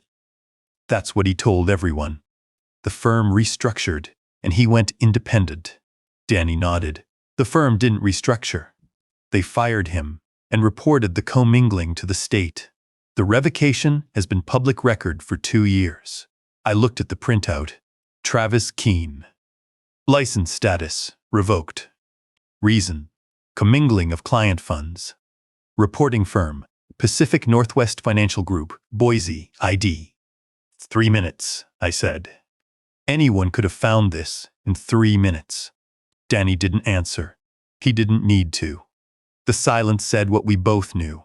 Trust had replaced the search, and the search would have prevented everything. I need you to go deeper, I said. His finances. Bank records. Credit history. Court filings. Whatever you can pull through your databases. Danny picked up his coffee. How deep? All the way. He nodded once. Give me a week. Danny came back 8 days later. Same kitchen table. Heavier folder. He opened it and laid out the pages in rows, the way I'd lay out incident reports at a scene debrief. Each category separated, each document tagged with a date and source. 4 credit cards, Danny said, pointing to the first row. Visa, MasterCard, Capital One, American Express. All maxed. Combined balance, $62,000 and change. Minimum payments only for the past 18 months. 2 of the 4 are 90 days past due. I looked at the statements. The minimum payment amounts. The interest charges compounding month after month. Danny moved to the second row. He pulled out a mortgage document and set it in front of me. Second mortgage on the house, he said. $85,000. Taken out 14 months ago through a regional lender in Coeur-d'Alene. Jenna's name was on the application. I could see the signature line, a looping script that looked like her handwriting from a distance. Jenna didn't know about this, I said. Danny shook his head. She didn't sign it. I pulled the notary records. The notarization was done at a shipping store in North Spokane. The notary logged a woman matching Jenna's description, but the signature on the application doesn't look right to me. The baseline doesn't match. The letter spacing is wrong. The pressure is different. I want a certified document examiner to confirm it, but someone practiced her signature and got close. Not close enough. He forged it, I said. That's what the evidence points to, Danny said. And here's the other thing. 3 months of missed payments on the second mortgage. The lender has filed a notice of default. Foreclosure proceedings start in 60 days if the payments aren't brought current. Foreclosure. Jenna and Sophie's house. The house with the broken faucet and the $60 bourbon and Sophie's 2 small shoes. I sat with that for a moment. Danny moved to the third row. Bank statements. He'd arranged them chronologically, each one flagged with colored tabs. "This is the pattern," he said. "Starting 18 months ago, within days of each transfer from your Washington Trust account into the Pinnacle account Travis set up, a series of withdrawals appear. $500, $1,000, $1,500, $2,000 at a time. The money goes to cryptocurrency exchanges. 3 different platforms." "Cryptocurrency," I said. "Not for investing." Danny leaned forward. "Gamblers use crypto wallets as a middleman. You move cash from your bank to a crypto exchange, buy Bitcoin or Ethereum, then transfer the crypto to an offshore gambling site. The bank sees a purchase at a crypto exchange, which isn't flagged. They don't see the gambling. It's a laundering loop. Simple and common." I stared at the bank statements. The highlighted withdrawals. 500 here, 2,000 there. The amounts irregular but persistent, 3 or 4 times a month, every month, for 18 months. "How much total?" I said. Danny pulled a summary sheet from the bottom of the folder. "My best estimate, combining the crypto withdrawals with direct deposits to accounts I've identified as linked to 3 offshore betting platforms, is approximately $80,000 in gambling losses over the past 3 years. 80,000. I did the math in my head. My 400,000 in insurance money, minus the portions Travis used for credit card payments, mortgage obligations, and the performance of a life he couldn't afford. Plus 80,000 fed into poker tables and sports books. "How much is left?" I asked. Danny's face told me before his words did. "Based on what I can trace, roughly half the original 400 is recoverable through asset seizure. The rest is gone. Gambled. Spent on credit card interest. Eaten by the second mortgage payments he made for the first 11 months before he stopped making them. The house, the cars, the clothes, the watch, everything visible was purchased with money that was never his." I looked at the row of documents on the table. Credit cards. Forged mortgage. Gambling withdrawals. The financial skeleton of a man who'd built his entire public life on my wife's insurance money. The designer sneakers, while Sophie wore shoes, a half size too small. The Blanton's bourbon beside the generic cereal. The $3,000 smoker in the garage. The locked office door. The ring spinning, spinning, spinning. I sat there with the coffee cooling in my hands and understood the full architecture of what Travis Keene had done. He hadn't stolen money and hidden. He'd stolen money and performed. Built a stage set of success and stood in the center of it, playing the role of a man who earned what he spent. While my granddaughter's shoes pinched her toes and the house she slept in slid toward foreclosure on a mortgage her mother didn't know existed. "Thank you, Danny," I said. He gathered the documents and squared them into a neat stack. "What are you going to do with this?" "Build the case, then bring it to the right people." Danny looked at me across the table. The same look he'd given me at fire scenes, waiting for orders. "You need anything else, Cap, you call me. I will." He left the folder on the table. I carried it to the basement that evening. The folder was heavy in my hands, heavier than the paper warranted. The stairs protested under my weight the way they always did. I spent 3 hours pinning the new evidence to the corkboard. I chose red thread for the fabricated statements, the impossible trade dates, the foundation of the scheme, and the flaw that brought it down. I pinned each statement in its place and ran thread from the circled dates to the corresponding calendar proofs. Blue went to the license revocation. I pinned Danny's FINRA printout at the center and ran thread from it to the summary of the Boise commingling case. The connection between Travis's past and his present. A man who'd done this before. Green for the money trail. I pinned the bank transfer records from Washington Trust, the flow of funds from my account to the account Travis controlled, the quarterly management fees I'd authorized. Each green thread followed $1 from where it started, to where it disappeared. Yellow for the mail redirect. The P.O. Box rental agreement in Travis's name. The careful interception of financial correspondence that would have revealed the absence of Pinnacle Growth Partners from any legitimate registry. I ran yellow thread from the P.O. Box agreement to each quarterly statement Travis had delivered by hand. Orange for the gambling evidence and the forged mortgage. Danny's crypto wallet analysis. The betting platform deposits. The second mortgage application with Jenna's forged signature. The foreclosure notice. The motive beneath the method. I stepped back when it was done. The corkboard told the story without words. Left to right, top to bottom, the timeline moved from my grief-fogged transfer authorization through 18 months of fabricated returns to the current state. Funds depleted, debts mounting, a house facing foreclosure, and a 9-year-old girl sleeping in a bedroom she might lose because her father couldn't stop gambling. Anyone who stood in front of this board could trace the scheme. Follow the red threads from impossible trade dates to closed market calendars. Follow the blue thread from the Boise revocation to the Spokane fraud. Follow the green thread from my bank to Travis's spending. Follow the yellow thread from the P.O. Box to the information blackout. Follow the orange thread from the crypto wallets to the offshore betting sites to the forged mortgage. I built incident command boards for 30 years. This was the same process, the same logic, different fire.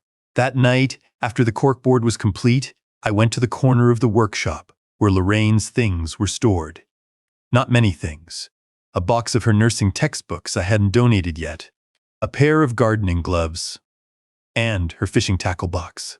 The tackle box was battered green metal, the kind they sold at sporting goods stores in the 90s. Lorraine had been the better angler. She organized her lures and hooks and leaders with the same precision she applied to an ICU supply cart. Everything in its place. I hadn't opened the box since her death because I respected her system. It was hers. I had my own. I opened it now because I was looking for a specific lure she'd mentioned once, years ago, a fly pattern she said worked for early season trout at the lake. I wanted to try it on my next Saturday trip. The tackle box smelled like metal and lake water and the faint trace of the hand lotion she used. I lifted the top tray. Flies and spinners arranged in foam rows. Beneath the top tray, a second tray. Split-shot sinkers, bobbers, extra line. I lifted that tray too and set it on the workbench. The bottom of the box held a thin layer of loose hooks and a tangled leader I'd have to sort out later. And beneath those, flat against the metal floor of the box, a piece of yellow legal pad paper folded into quarters. I picked it up. The paper was soft from age and the moisture of the box. I unfolded it. Lorraine's handwriting. Looping cursive, the letters round and generous, the way she wrote patient notes and grocery lists and birthday cards. No date, but I could tell from the handwriting when she wrote it. The letters were slightly shaky, the pressure uneven. After the diagnosis, after the chemo started, after her hands stopped being steady. Roy, I'm writing this where you'll find it someday because you'll come looking for my tackle eventually, and you're too stubborn to ask where anything is. I know you. I'm proud of you. You're the best man I've ever known, and you don't believe that which is the proof that it's true. Jenna needs patience, not punishment. She's going to make mistakes you can't fix, and she's going to marry the wrong man or the right one, and either way, she'll need her father. Don't be hard on her, Roy. I won't be there to translate. You'll have to learn to say what you mean without me standing between you. And I know that scares you. Don't let anger eat what's left. There's still so much left. I love you. I always will. L. I sat down. Not on the workbench stool. On the floor. The concrete was cold through my jeans. The 11 guitars hung above me. The corkboard of evidence filled the far wall. The unfinished parlor guitar waited on the workbench, the Sitka spruce top catching the overhead light. I held the note and read it again and again. Don't let anger eat what's left. The anger was there. I'd been holding it in the same box where I kept every emotion I didn't have time for during a fire. The box was full. It wanted confrontation. His locked office door broken open. Every logbook entry read aloud in his living room. His face when he understood I knew. Travis's voice saying, "This is me looking out for you, Roy." That's what family does. Lorraine's note said no. Not because anger was wrong, because anger was a tool, and tools used without precision cause more damage than the problem they're meant to fix. I'd seen it in the fire service. The probie who kicks down the wrong door. The captain who orders ventilation too early. The rage that replaces the protocol and costs the life you were trying to save. Jenna needs patience, not punishment. She's going to marry the wrong man, and she's going to need her father. Lorraine had known, not about Travis specifically, but about the shape of what was coming. The nurse who read vital signs for 30 years had read her own daughter's vital signs and seen the trajectory. I folded the note along its original creases, held it against my chest. The paper was warm from my hands. When I stood up, my knee ground against the concrete and my back protested, and I was 63 years old on a cold basement floor at 11 at night holding a dead woman's letter. But something had moved. Not the anger. The anger stayed. The direction shifted. I wasn't building this case to punish Travis. I was building it for the record, for Sophie, for the integrity of the life Lorraine had spent 34 years constructing, for the money she'd paid premiums on for 12 years so I'd be safe, for the stillness she deserved, even in death. The right thing done the right way. I put Lorraine's note in my shirt pocket and went upstairs. The next morning, I looked up the Washington State Department of Financial Institutions in Olympia. The website listed a securities fraud division with a general intake number. I called it at 9 o'clock. I was transferred twice. The second transfer connected me to a woman who answered with her name and title. Marta Fierro, Senior Investigator, Securities Fraud Division. "How can I help you?" Her voice was direct. No warmth, no coldness. Professional.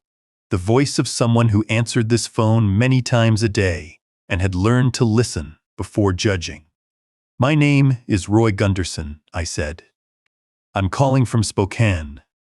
I have documentation of a fabricated investment fund, an unlicensed financial advisor, and 18 months of forged quarterly statements. The advisor is my son-in-law. The money was my wife's life insurance payout. $400,000. Silence on the line. 2 seconds. "How is the documentation organized?" she asked. "Incident command format," I said. "Chronological timeline. Cross-referenced against market calendars, bank records, FINRA licensing database, and a private investigator's financial analysis. Every piece dated and sourced." Another pause. Shorter this time. "Can you bring it in person?"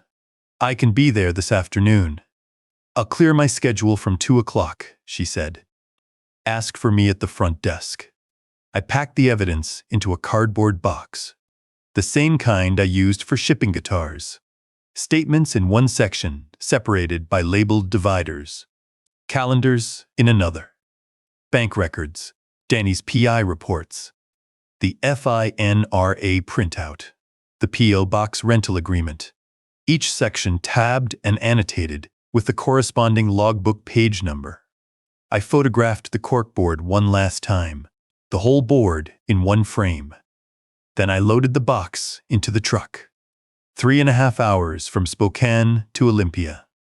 South on 395, west on 90, then south through the Cascade foothills into the capital. I drove with the box on the passenger seat strapped in with the seatbelt, the way I'd strap a piece of equipment. The radio was off. The heater ran on low. My left knee stiffened during the third hour, and I shifted in the seat to take pressure off the hardware. I hadn't driven this far since Lorraine's last appointment at the Seattle Cancer Center. 18 months ago. Same highway. Different reason. The Department of Financial Institutions occupied a mid-rise government building 3 blocks from the state capitol. I parked in the visitor lot, pulled the box from the passenger seat, and carried it through the glass doors into a lobby that smelled like floor wax and recycled air. The receptionist was a young man with a state ID badge clipped to his belt. He looked at me, then at the box. The kind of look you give someone carrying the wrong package to the wrong floor. "I'm here to see Marta Fierro," I said. "Securities Fraud Division. She's expecting me." He checked a screen. Made a call. Hung up. "3rd floor. Room 312. She'll meet you at the elevator." Marta Fierro was standing at the 3rd floor elevator when the doors opened. 45. Dark hair pulled back, reading glasses pushed up on her head, a manila folder already in her hand. She looked at me, then at the box. "Mr. Gundersen?" "Roy," I said. She led me to her cubicle. Gray partitions, stacked case files on every surface, a desk lamp supplementing the overhead fluorescence. She cleared a space on the desk and gestured for me to set the box down. I placed it in front of her. The cardboard was unmarked except for a single label on the lid. Gundersen Keen. Pinnacle Growth Partners. Case documentation. Marta sat down, put on her reading glasses, opened the box. She lifted the first divider, the fabricated quarterly statements, each one marked with red circles on the impossible trade dates. She set them on the desk, lifted the next divider, the market calendar pages, with yellow highlighted closures, red threads still attached to pins. She set those beside the statements. She kept going. Bank records, transfer authorizations, Danny's FINRA printout, the PI reports on credit cards and gambling withdrawals, the P.O. Box agreement, the forged mortgage documentation, each section laid out in order. The same order they appeared on the corkboard, the same logic, the same timeline. Marta didn't speak for a long time. She picked up one statement, checked it against the calendar, set it down. Picked up another, checked it, set it down. She read Danny's summary. Read the FINRA revocation. Read the bank records. Then she took off her glasses and looked at me. Her expression had changed. Not the routine courtesy she'd shown at the elevator. Something more focused. She picked up one of the red circled statements and held it toward the light, studying the trade dates against the calendar page beside it. Then she set it down, opened a desk drawer, pulled out a legal pad, and began writing. The pen moved across the page. I sat in the plastic chair and waited. The Seiko ticked on my wrist. Marta had been reviewing the documents for several minutes, moving through each section with the same methodical attention I'd watched her apply since I opened the box. She set the last page down and removed her glasses. The fluorescent tube above her cubicle hummed. Case files surrounded us on 3 sides, stacked on metal shelves, each one representing someone else's loss. She looked at me the way I'd seen fire marshals look at a scene after the origin point was identified. "This is the most organized citizen submission I've seen," she said, "in 12 years. The corkboard photographs alone would serve as demonstrative exhibits in court." I didn't respond. She picked up the FINRA printout and held it beside the first quarterly statement. "How did you put this together?" 30 years of incident reports, I said. Same format, date in the upper right corner. She studied me. Her eyes dropped to my wrist. The Seiko caught the overhead light, the scratched crystal refracting a dull arc across the cubicle wall. "That watch," she said. "My wife gave it to me." I looked at it. she'd want me to do this right. Marta picked up a pen and pulled a form from her desk drawer. She wrote for 30 seconds. Then she looked up. "I'm opening a formal investigation," she said. "Case number will be assigned today. Here's what happens next." She explained it in order, the way I would have briefed a crew before entry. Subpoenas first. Travis's personal and business bank records. His laptop. The domain registration for pinnaclegrowthpartners.com. Each subpoena required a judge's signature, which Marta's office would obtain through the Attorney General's liaison. Criminal charges under RCW 74.34, she said. Elder financial exploitation. Class B felony. Up to 10 years. She let the numbers sit. "We'll coordinate with the Attorney General's office for prosecution," she continued. And because the fabricated statements were sent through the U.S. mail and reference interstate financial instruments, I'm making a federal referral for wire fraud. That carries additional penalties. "How long?" I asked. "The subpoenas, 2 to 3 weeks for full returns. The criminal filing, concurrent with the investigation. Once we have the digital evidence, we move to arrest." She stacked my documents and placed them back in the box with the same care I'd used to pack them. She attached numbered evidence tags to each divider. "Mr. Gundersen, Roy, one thing. Do not contact your son-in-law. Do not tell your daughter. Do not change your routine. Any warning compromises the investigation. Can you do that?" "I've been doing it for 14 months, I said. She nodded once. I picked up the box. She walked me to the elevator. We didn't shake hands. Didn't need to. The box was the handshake. I drove 3.5 hours back to Spokane with the empty passenger seat and the heater running. The box was gone now, delivered into the machinery of the state, and the truck felt lighter for it. The highway cut through the Cascades in fading afternoon light.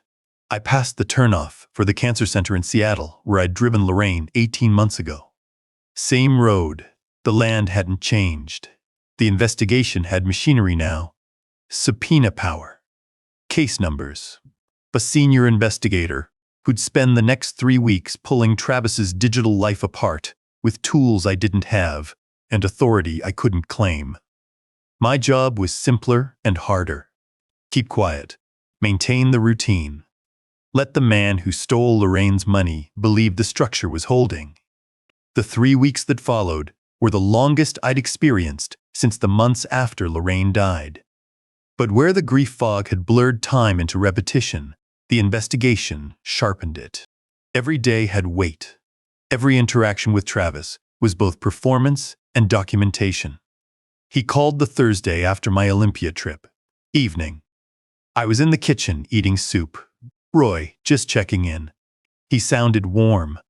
The salesman's voice, pitched low, confidential. I wanted to touch base on the pension consolidation. "My guy at Pinnacle says the bond window got a short extension.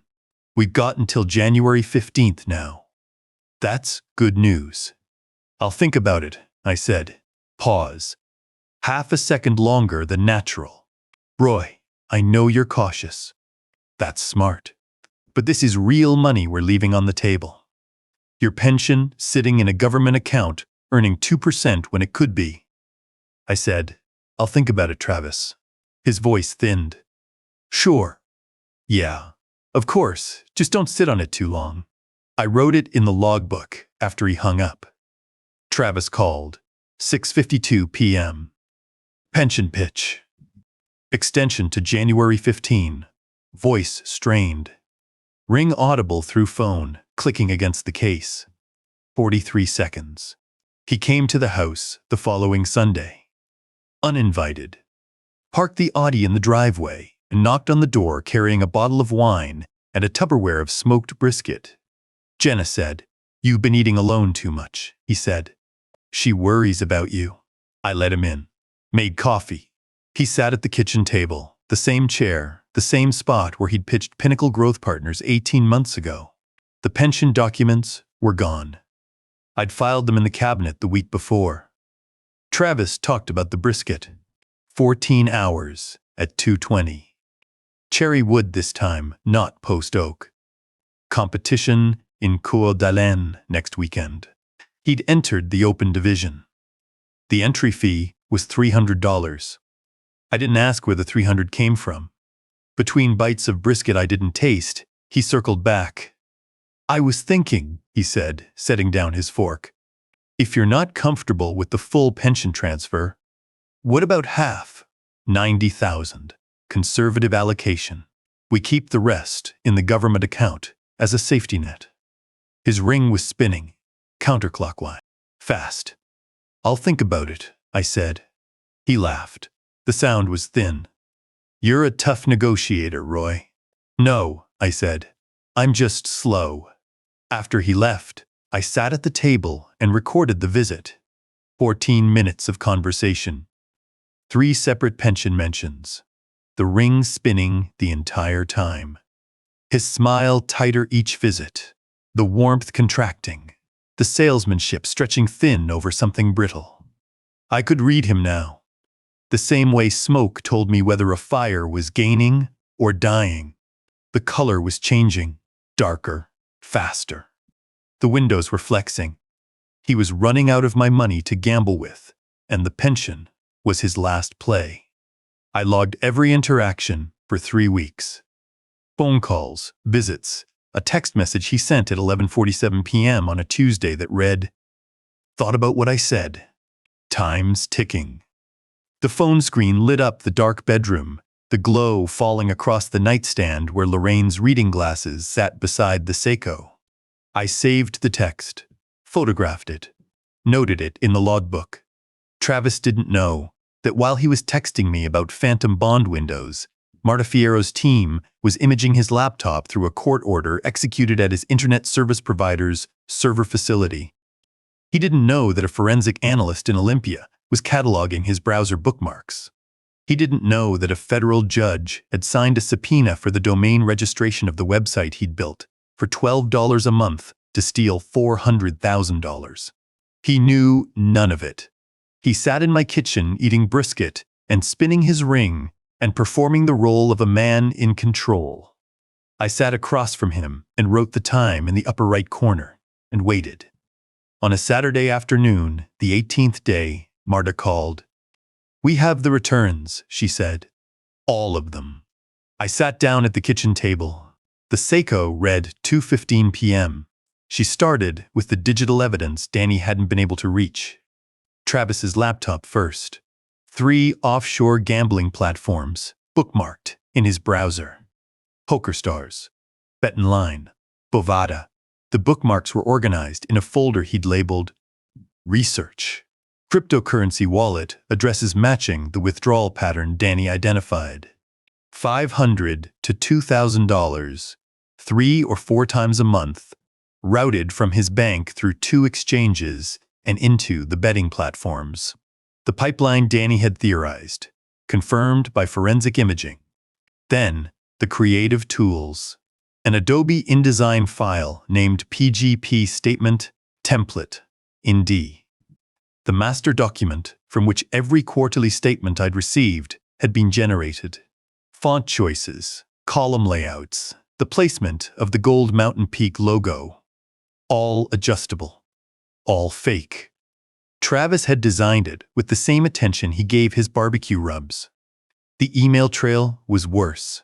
A Fiverr correspondence from 2 years ago.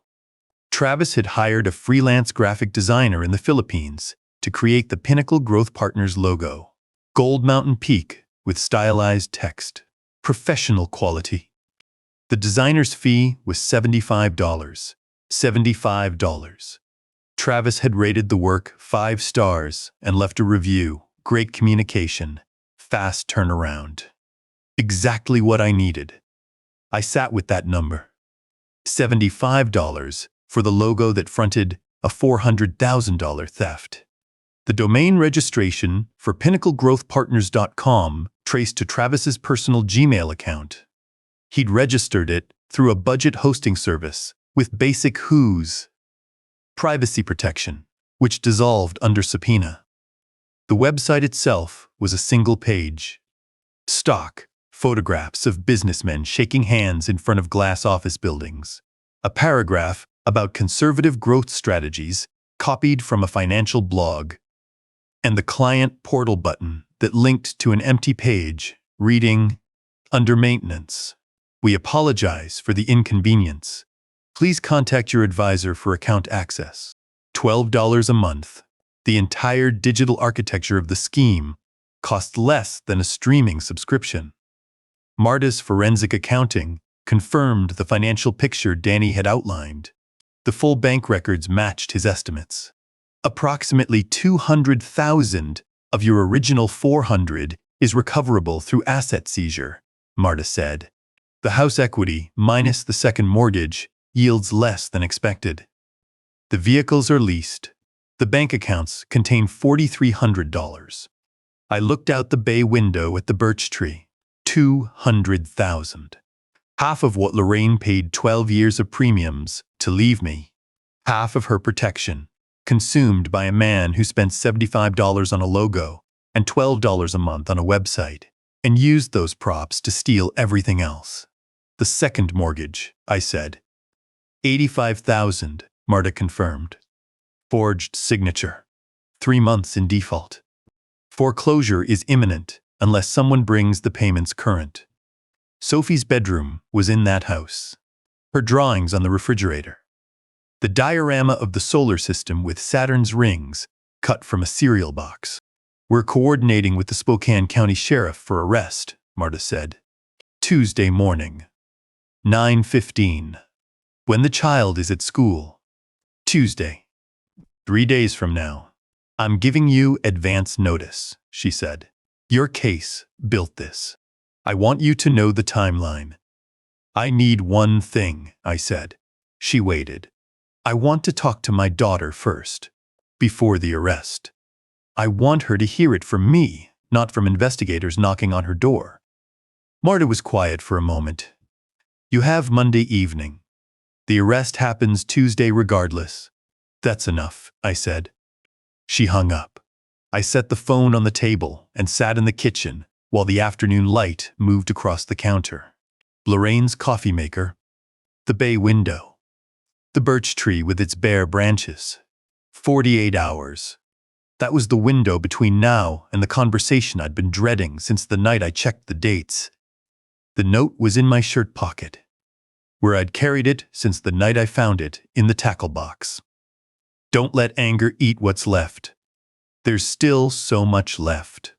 I wound the Seiko, 30 turns. Each click of the mainspring was a second closer to Monday evening. Monday, 6:12 p.m. Travis was in Coeur-d'Alene at a barbecue competition. $300 entry fee charged to a credit card already 90 days past due. He wouldn't be home until Wednesday. I parked in the driveway of the house on the South Hill. The gate guard waved me through. The lawn was still green, the kind of green that costs money neither Travis nor Jenna had. The live laugh love mat sat crooked on the front step. Jenna opened the door. Sophie was at a friend's house for dinner. Monday evening, the house quiet. Dad. She looked surprised.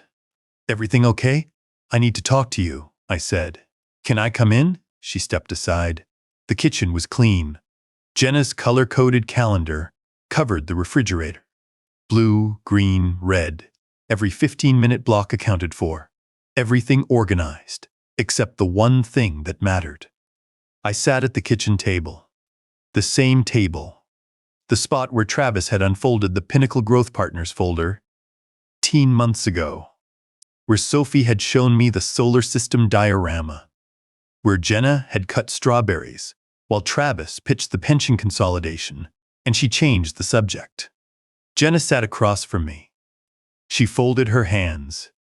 Waited. I brought the folder. The red circled statements. The market calendars. The FINRA printout. Danny's bank summaries. The forged mortgage application. I set the folder on the table between us. What is this? She said.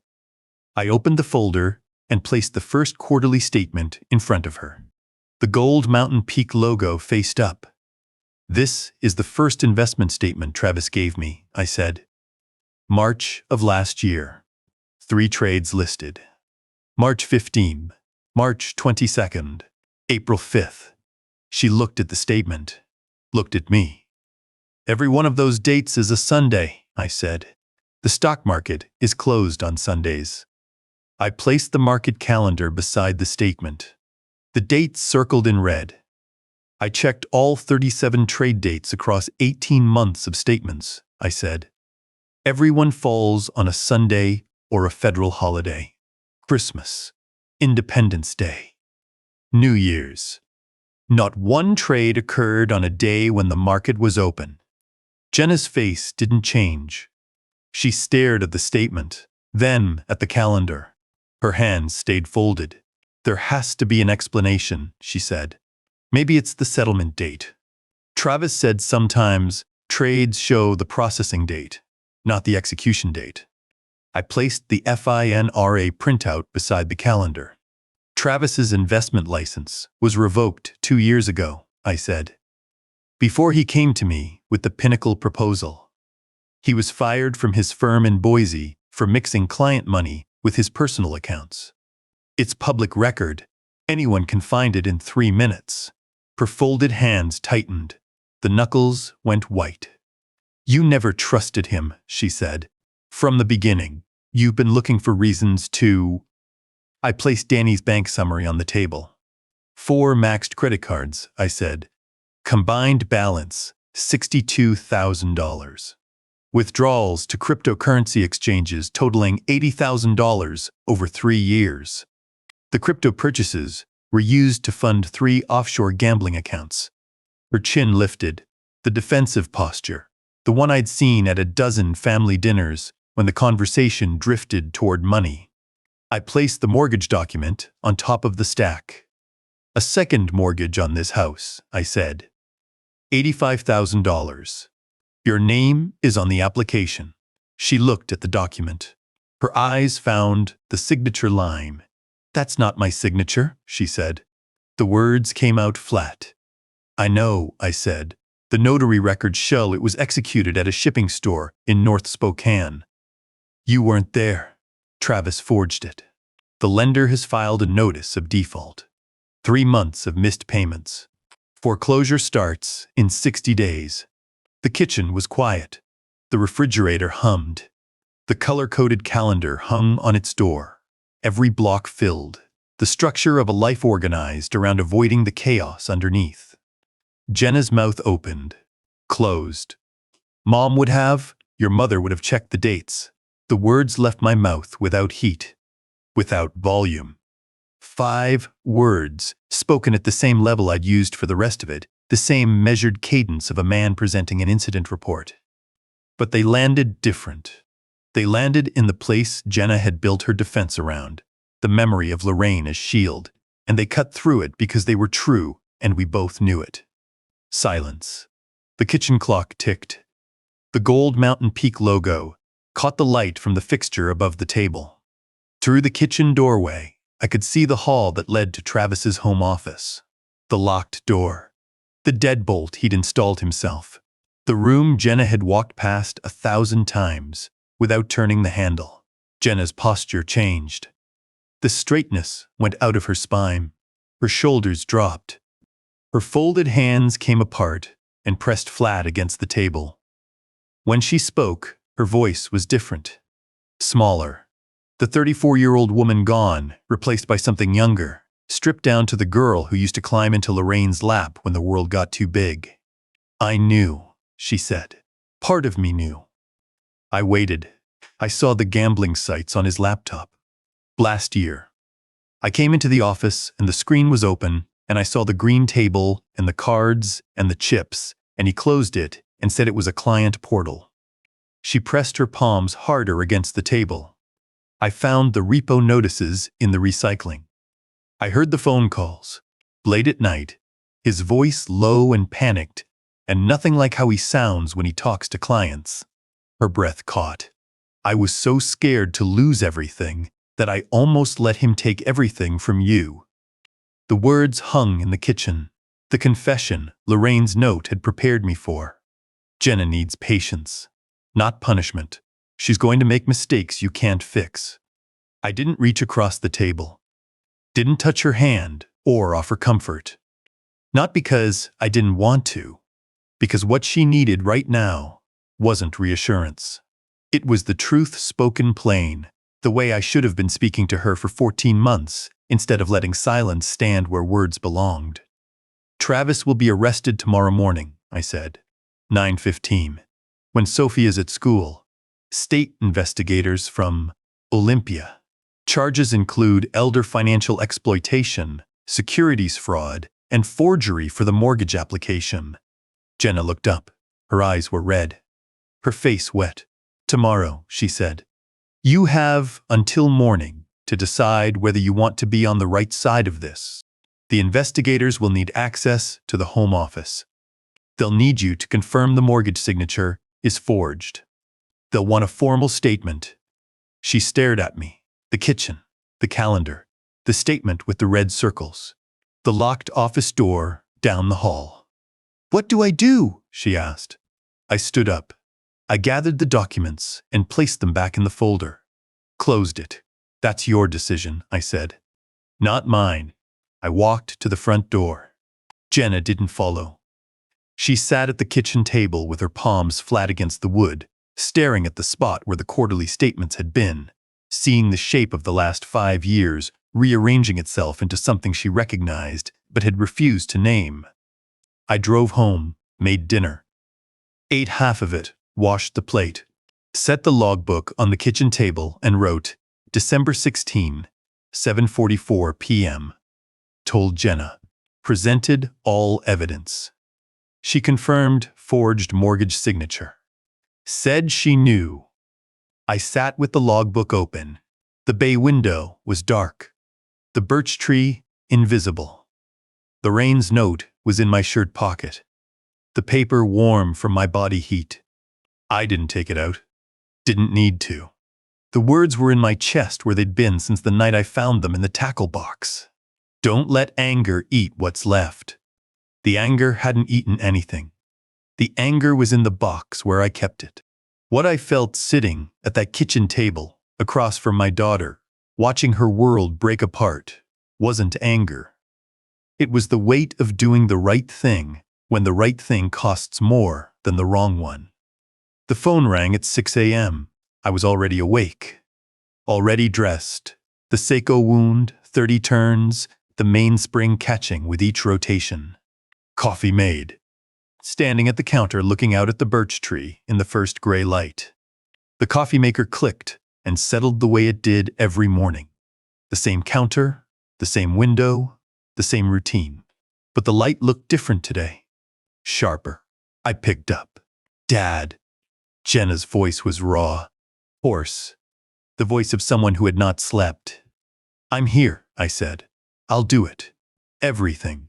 The home office, the mortgage statement, whatever they need. I'll cooperate.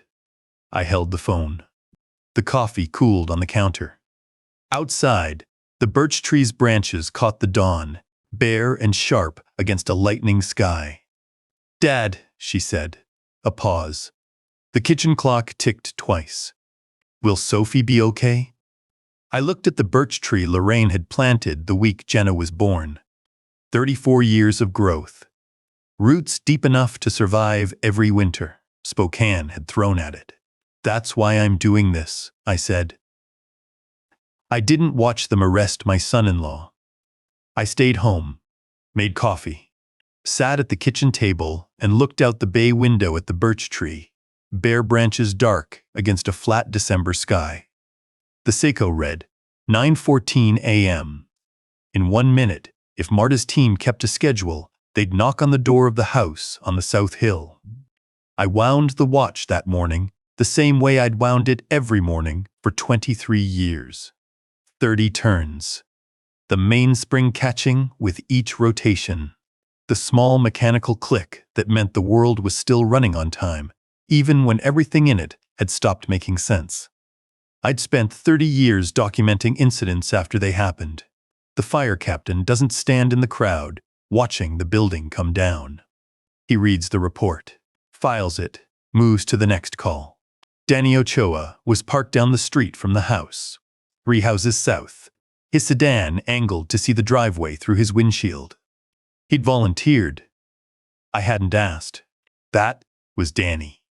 15 years as my lieutenant, and the man still ran toward the scene. At 10:47 a.m., my phone buzzed.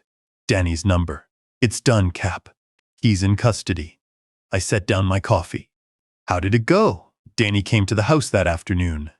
Same kitchen table where Travis had pitched Pinnacle Grove Partners. Same chair. Danny sat across from me with a cup of coffee he didn't drink and told me everything in the flat, ordered cadence of a man giving a debrief. 2 investigators from Marta's division. A man and a woman, both in suits, both carrying briefcases. 2 Spokane County Sheriff's deputies in uniform behind them. 4 official vehicles in the driveway of the gated subdivision. The gate guard, the kid in the polo shirt, had waved them through after checking credentials. The neighbors saw. Several came to their windows. One stood in his driveway holding a garden hose that was no longer running. Travis answered the door at 9:16, Danny said. 1 minute late. He was in the kitchen making coffee, still wearing that barbecue competition t-shirt from the weekend. Hair uncombed, barefoot. First time I've ever seen him without the product in his hair. The man who sold confidence for a living, caught in his own kitchen with coffee grounds on his fingers and no audience to perform for. Except now he had one. The lead investigator identified herself and showed credentials, Danny said. Travis did exactly what you'd expect. The smile came on, not the full one. The warm one. The one that says, "We're all reasonable people here." What did he say? Danny opened his notebook. He'd written it down. Of course he had. 30 years in the firehouse. "You document," he said. "I think there's been a misunderstanding. Let me pull up the portal and we can clear this right up." The portal. The website that cost $12 a month and contained nothing except a stock photo and a button that led to an empty page reading under maintenance. Travis offered to pull it up for 2 state investigators and 2 sheriff's deputies, as if the same lie that had worked on me for 18 months would work on people carrying an arrest warrant. The lead investigator handed him the warrant, Danny continued. Travis took it, read the first page. His smile changed. Changed how? The warmth went first, Danny said. He was looking at the paper, and the smile stayed on his face, but the temperature behind it dropped. Then the confidence went. I could see it in his shoulders. They pulled in, like he was trying to make himself smaller. And then the last part left. The boyish thing. The thing that makes you want to trust him. That went last. And underneath it was just a kid from Boise who knew he was caught. I sat with that image. My son-in-law standing barefoot in his kitchen, the warrant in his hands, the layers of who he pretended to be peeling away in sequence, while 4 people waited for him to finish reading. Danny flipped a page in his notebook. He started talking fast after that, pivoting. First he said the fund was real and the statements were just approximations. Then he said, Roy misunderstood the arrangement. Then he said, this was a family matter, not a criminal one. Then he said, there was documentation that would explain everything if they'd just give him time to retrieve it from his office. Did they respond? Not once, Danny said. They stood there. 4 people. Not one of them said a word. Just let him talk. His sentences got shorter. The pivots came faster. By the end, he was repeating himself, cycling through the same 4 excuses, each one shorter than the last, none of them catching. Danny paused, sipped the coffee that had gone cold. The woman investigator, she was the one who stopped him. She said, Mr. Keene, you have the right to remain silent. I'd suggest you exercise it. Where was Jenna? Living room, Danny said, sitting on the couch with her hands folded. She hadn't slept. You could see it from the street. She looked like she'd aged 5 years since Sunday. When they brought Travis through the living room in handcuffs, she didn't look up, didn't move, just sat there with her hands folded, staring at the coffee table. "He called her from jail," I said. Danny nodded. "Twice. The first call came 40 minutes after processing. She didn't answer. Second call, an hour later. Didn't answer that one either." I looked at the bay window, the birch tree, the light shifting across the counter where Lorraine's coffee maker sat. What did they take from the house? Danny pulled a second page from his notebook. A list. Laptop. Delinspiron, the one with the gambling bookmarks. The Home Office printer, the same model that produced 18 months of quarterly statements on heavy stock paper. A box of unused Pinnacle Growth Partners. Letterhead Travis had ordered from an online print shop. The Adobe InDesign files were on the laptop, but they took a USB backup drive from the desk drawer too. 6 folders of printed financial documents from the filing cabinet in his office. "The locked office," I said. "The locked office," Danny confirmed. "They had the key. Jenna gave it to them when they arrived. She'd taken it from Travis's keyring while he was at the barbecue competition. I hadn't known that." Jenna taking the key before the arrest. "Planning," Danny continued.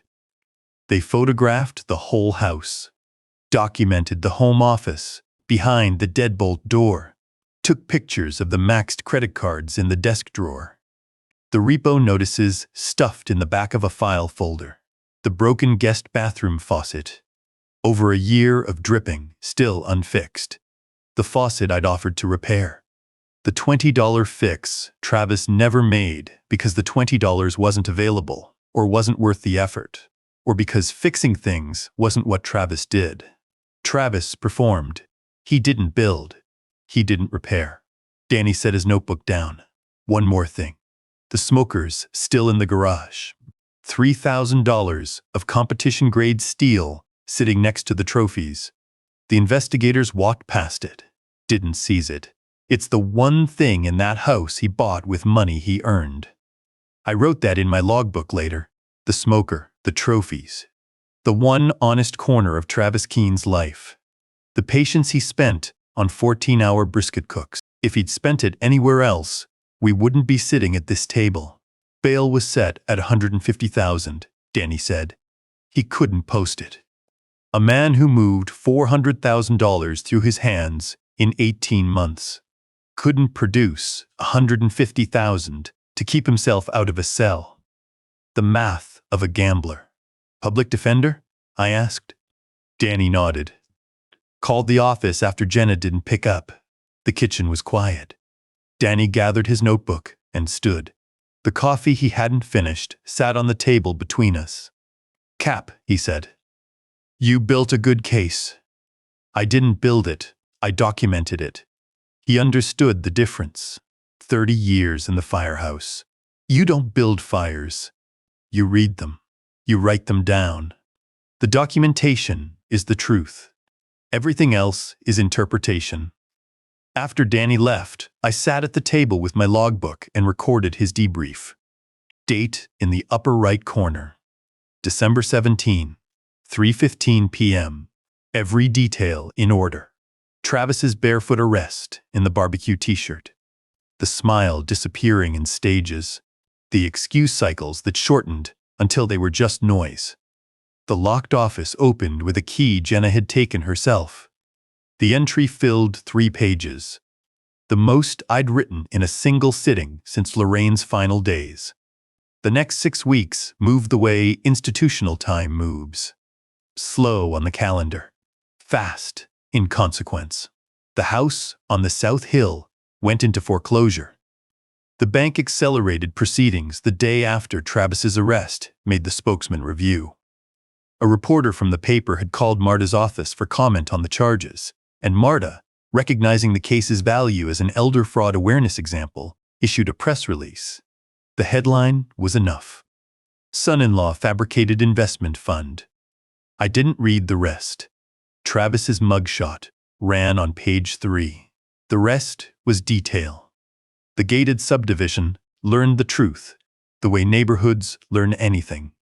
One person reads the paper, tells two people. By Wednesday, the kid at the guard booth was fielding questions from residents who wanted to know if the man in the mugshot was the same Travis Keene who ran the HOA barbecue competition last 4th of July. He was.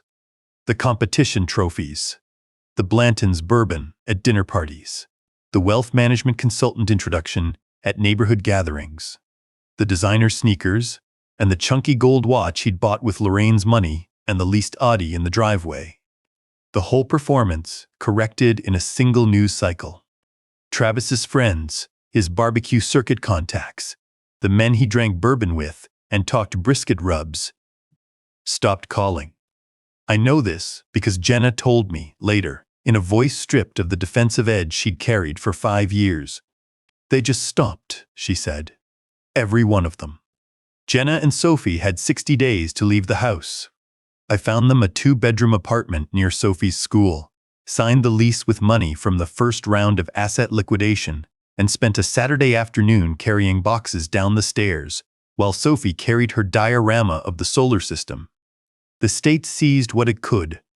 The house equity after the second mortgage subtracted out was less than the Attorney General's office estimated. The vehicles were leased.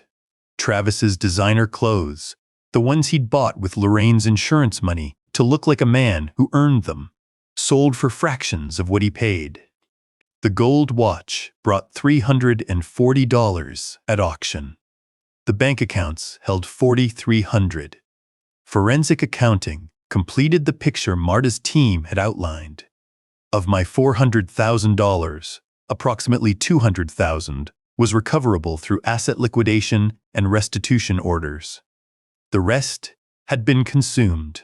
$80,000 to gambling platforms, $62,000 to credit card balances accumulated from years of spending beyond any income he actually earned.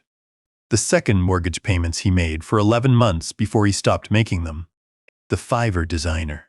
The $12 a month website. The letterhead from the online print shop. The quiet overhead of a scheme that cost less to run than a gym membership. Marta told me the restitution order would cover Danny's investigative expenses, and my costs as well. She said it in her office. The same gray cubicle where I'd opened the cardboard box 6 weeks earlier. The case files had multiplied on her shelves. Mine wasn't the only one. But she said it was the one that would be cited in training materials for years. In the same office, on a different visit, I read Jenna's sworn statement. Marta handed it to me without comment. 4 pages, typed single-spaced from Jenna's verbal statement, her signature at the bottom of each page. I sat in the plastic chair under the fluorescent light and read. Jenna confirmed she never authorized the second mortgage. She identified the signature on the application as a forgery. She described the locked office, the gambling sites she'd seen on his laptop, the repo notices in the recycling, the phone calls she overheard at night. She provided a timeline. Dates she noticed things. Dates she chose not to ask. The last paragraph was the one that stopped me. I knew something was wrong. I chose not to look because the truth was worse than not knowing. I saw the gambling sites. I found the repo notices. I heard him on the phone at 2 a.m, begging someone for more time. I organized every other part of my life because the one part I couldn't organize was my marriage. And looking at it meant admitting I'd married a man who was stealing from my father with money my mother earned. So I didn't look. That's not an excuse. It's what happened. I set the statement on Marta's desk. The fluorescent tube hummed above us. Case files lined the walls. Through the window, the Olympia skyline sat gray under December clouds. Marta waited. She has her mother's courage. It just took longer to find it. Marta nodded once, filed the statement. Travis's preliminary hearing came 3 weeks after the arrest. I didn't attend. Danny went. He called me from the courthouse parking lot, his breath visible in the cold air, his voice carrying the clipped precision of a man reading from notes. The judge reviewed the evidence summary. 37 fabricated trade dates across 18 months. Not one fell on a day the stock market was open. The prosecutor walked through the timeline: the license revocation, the forged mortgage, the gambling withdrawals. Danny said the courtroom was quiet. Not the respectful quiet of attention. The stunned quiet of people hearing numbers they can't reconcile. The judge called it the most methodically documented case of elder financial exploitation she'd reviewed. Her exact words, Danny said, reading from his notebook. She asked where the documentation came from. The prosecutor said it was a citizen investigation. A retired fire captain with 30 years of incident reports. Danny paused on the phone. "Cap," he said. She looked at the evidence binder and said it was more organized than most cases her court receives from professional investigators. I stood in my kitchen with the phone against my ear and the birch tree outside the window and didn't say anything for a moment. The Seiko ticked on my wrist. What about the plea? Travis's public defender negotiated through January. The terms came down to a trade. Guilty pleas on 3 state charges: elder financial exploitation, securities fraud, forgery. In exchange, the federal wire fraud referral was dropped. Travis accepted. Sentencing was scheduled for a Tuesday in late January. I didn't go to that either. Danny went. Same courthouse. Same parking lot call. 6 years, Danny said. Washington State Prison. Full restitution order for recoverable amounts. Permanent prohibition from the financial industry. Registration as a financial offender. I sat at the kitchen table. The logbook was open. The Seiko read 4:22 p.m. Winter light through the bay window, low and gold, falling across the counter where Lorraine's coffee maker sat. 6 years, I said. 6 years, Danny confirmed.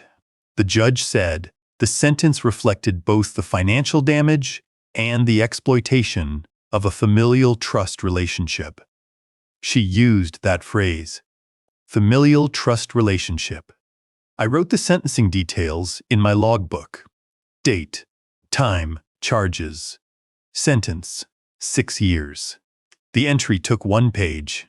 Below it, I wrote, investigation complete. That evening, I went to the basement. The workshop was the same as it had been for the past 7 weeks. Corkboard on the far wall, covered in evidence. 5 colors of thread. 37 connections. The visual record of a scheme that took 18 months to build and 3 weeks to dismantle. The 11 guitars hung on the wall above the board. Station 1 through Station 11. 20 years of weekends turned into spruce and mahogany and rosewood. I stood in front of the corkboard for a long time. The overhead shop light cast the same even illumination it always did. The evidence looked the same as the night I'd pinned the last piece in place. Red circles on impossible dates. Calendar pages with highlighted closures. Bank records with transfer amounts. Danny's printouts. The FINRA revocation document. The P.O. Box agreement. Each piece told a part of the story. Together, they told all of it. The architecture of a lie, mapped on cork and string, the way I'd mapped a 5-alarm fire on a command board. Same process, same logic, different building. I started with the upper left corner. The first quarterly statement. 3 red-circled dates, 3 Sundays. I pulled the pins, removed the thread, folded the statement, and placed it in the cardboard box I'd set on the workbench. The box was the same kind I used for shipping guitars. Sturdy. Labeled on the lid, Gundersen Keen, Pinnacle Growth Partners. Permanent case file. Marta Fierro, WSDFI. I worked left to right, top to bottom. Each statement removed, folded, placed in the box. Each calendar page taken down, stacked in order. Each thread wound around my fingers and coiled into the coffee can with the pins. The bank records came off in sequence. Danny's printouts, the FINRA document, the P.O. Box rental agreement, the forged mortgage application, the gambling withdrawal summaries. Piece by piece, the corkboard emptied. The process took 40 minutes. I didn't rush, didn't skip. Each item handled with the same care I'd used to pin it up. Evidence in, evidence out. The documentation complete. The case archived. When the last pin came off the board, the cork was bare. Clean. The same surface I'd cleared 7 weeks ago when I pulled down guitar project notes and wood supplier cards to make room for the investigation. The workshop smelled like sawdust and wood glue. It had always smelled like that, but the evidence, the paper and the thread and the printed ink had layered over it during the weeks the board was full. Now the workshop smell came back. The original smell, the one that belonged here. I sealed the box, set it on the floor by the stairs. I'd drive it to Olympia next week, Marta's permanent file. The documentation would outlast all of us, the way documentation should. Date in the upper right corner. What happened, stated plain. The 11 guitars hung on the wall. Station 1 through Station 11. Each one built from raw wood in this room, shaped by hands that had spent 30 years pulling people out of burning structures, and the years after that learning to build something instead of saving it.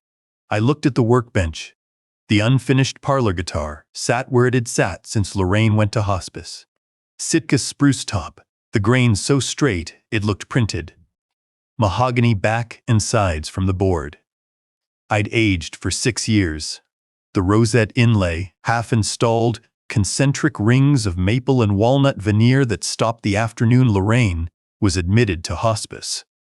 The chisel beside it, the inlay knife, the square of 220 grit sandpaper. None of it moved since November of the year before last. I picked it up. The spruce was cool in my hands, lighter than I remembered. The wood had settled during the months on the bench, the way wood does when it sits in a room with steady temperature and low humidity. The grain caught the shop light, the way it always had. The growth rings tight and even. The color pale gold going amber at the edges. I turned it over. The mahogany back was smooth under my scarred palm.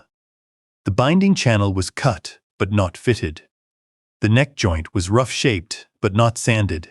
3 weeks of work, maybe 4, to finish what I'd started 2 years before the world changed. I set it back on the bench. Not down. On the bench. Positioned over the padded rest, angled toward the light, the rosette facing up, the half-installed inlay waiting for the chisel that sat 2 inches from my right hand. The corkboard was bare. The box was sealed. The investigation was over. The workshop was a workshop again, a room where a man builds things, and the wood in my hands needed finishing. I reached for the chisel. The handle was cold. The edge was still sharp. If you're feeling my revenge, hit like and drop a rating from 1 to 10 with your thoughts. I appreciate you. 5 months after the sentencing, I finished sanding the binding channel on the parlor guitar. Sophie was in the workshop with me. Saturday afternoon, mid-June, the basement windows open for the first time since October. She stood on the step stool I'd built her from scrap oak, her elbows on the workbench, watching my hands move the sandpaper along the curve of the mahogany back. "Can I try?" she asked. I tore a quarter sheet of 220 grit and folded it the way I'd shown her the week before. Thirds, not halves. She took it and pressed it against the wood with both hands, small fingers spread wide for coverage. "With the grain," I said. She adjusted. The sandpaper whispered against the mahogany. Her tongue poked out the corner of her mouth, the way it did when she concentrated on anything: drawings, math homework, the fire truck models she built from cardboard and tape. "Like this?" I put my hand over hers, guided the pressure. "Lighter. Let the paper do the work." She sanded 3 inches of binding channel while I watched. Her strokes were short and careful and imprecise, but the direction was right. With the grain. Patient. The mahogany dust collected on her fingers. It smells good, she said. That's the wood, I said. Mahogany. From Honduras. I bought this board 6 years ago. Why'd you wait so long? Good wood needs time to settle. You don't rush it. She sanded another inch. The sandpaper made a soft rasp against the mahogany, and the shop light hummed above us the way it always did. A low electric drone that I'd stopped hearing years ago, until Sophie pointed it out one Saturday and asked if the basement was purring. I cleaned the inlay knife and laid out the remaining veneer strips for the rosette. Maple and walnut. Concentric rings. The pattern I'd designed for Lorraine's hands was the right scale for Sophie's. I hadn't planned that. The math just worked. The 11 completed guitars hung on the wall above us. Station 1 through Station 11. The 12th was taking shape on the bench between my hands and hers.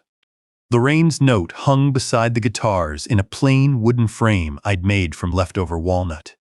The yellow legal pad paper had softened with age. The looping cursive faded, but readable. Don't let anger eat what's left. There's still so much left. I read it every time I came down the stairs. Not for the words. I had those memorized. For the handwriting. The shaky letters that proved she'd written it after the chemo started, when her hands stopped being steady, when the effort of holding a pen was a choice she made because she wanted me to find this someday in the tackle box and know. The apartment was Jenna's idea. She'd found it herself. A 2-bedroom in a low rise near Sophie's school. I paid the security deposit with the first disbursement from the asset liquidation and spent a weekend moving furniture from the Craftsman house.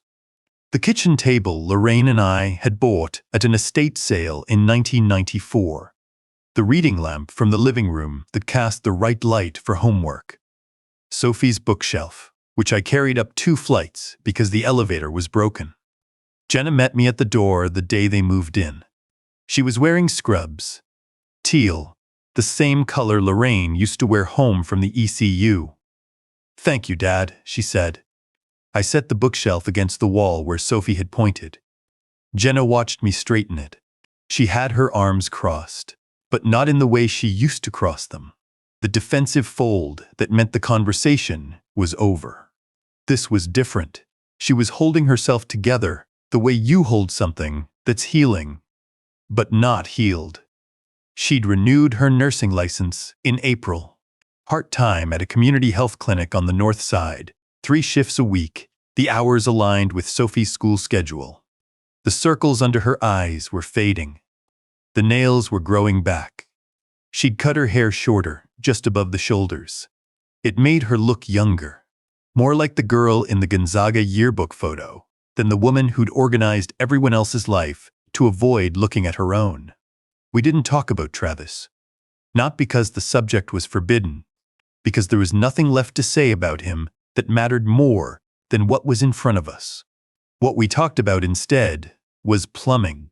Her kitchen faucet dripped. I drove over on a Tuesday evening with a replacement cartridge and my toolbox and fixed it in 20 minutes.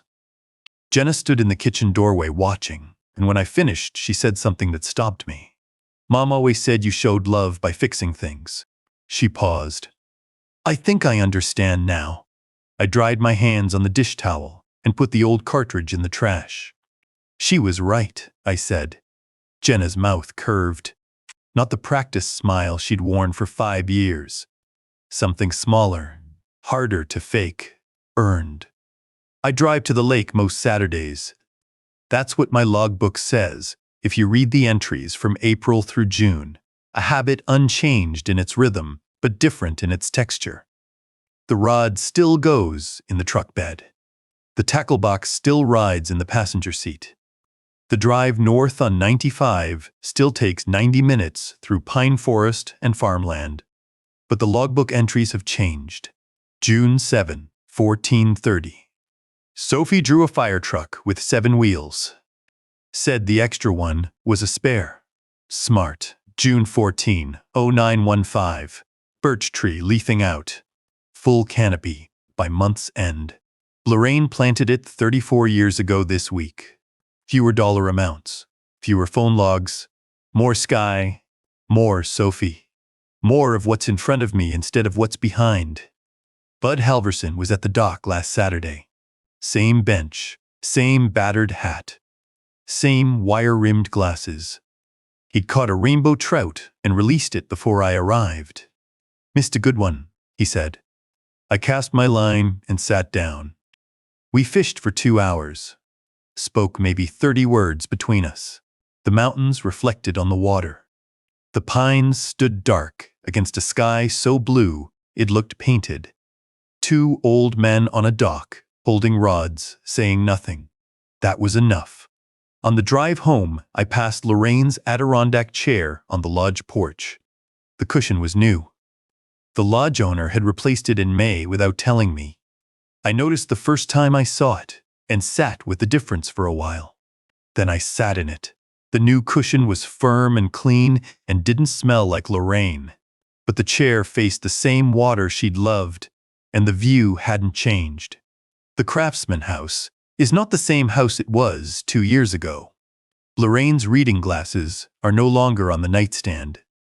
I put them in the cedar box with her wedding ring and the pressed flower from our honeymoon, and I set the box on the shelf beside our wedding photo. Her coat still hangs on the hook by the door. I haven't moved it. Some things stay. But Sophie's drawings cover the refrigerator now. Fire trucks and guitars and a lopsided portrait of me labeled Captain Grandpa with a backwards P. Her weekend shoes sit by the front door, a half size bigger than the ones she wore last year.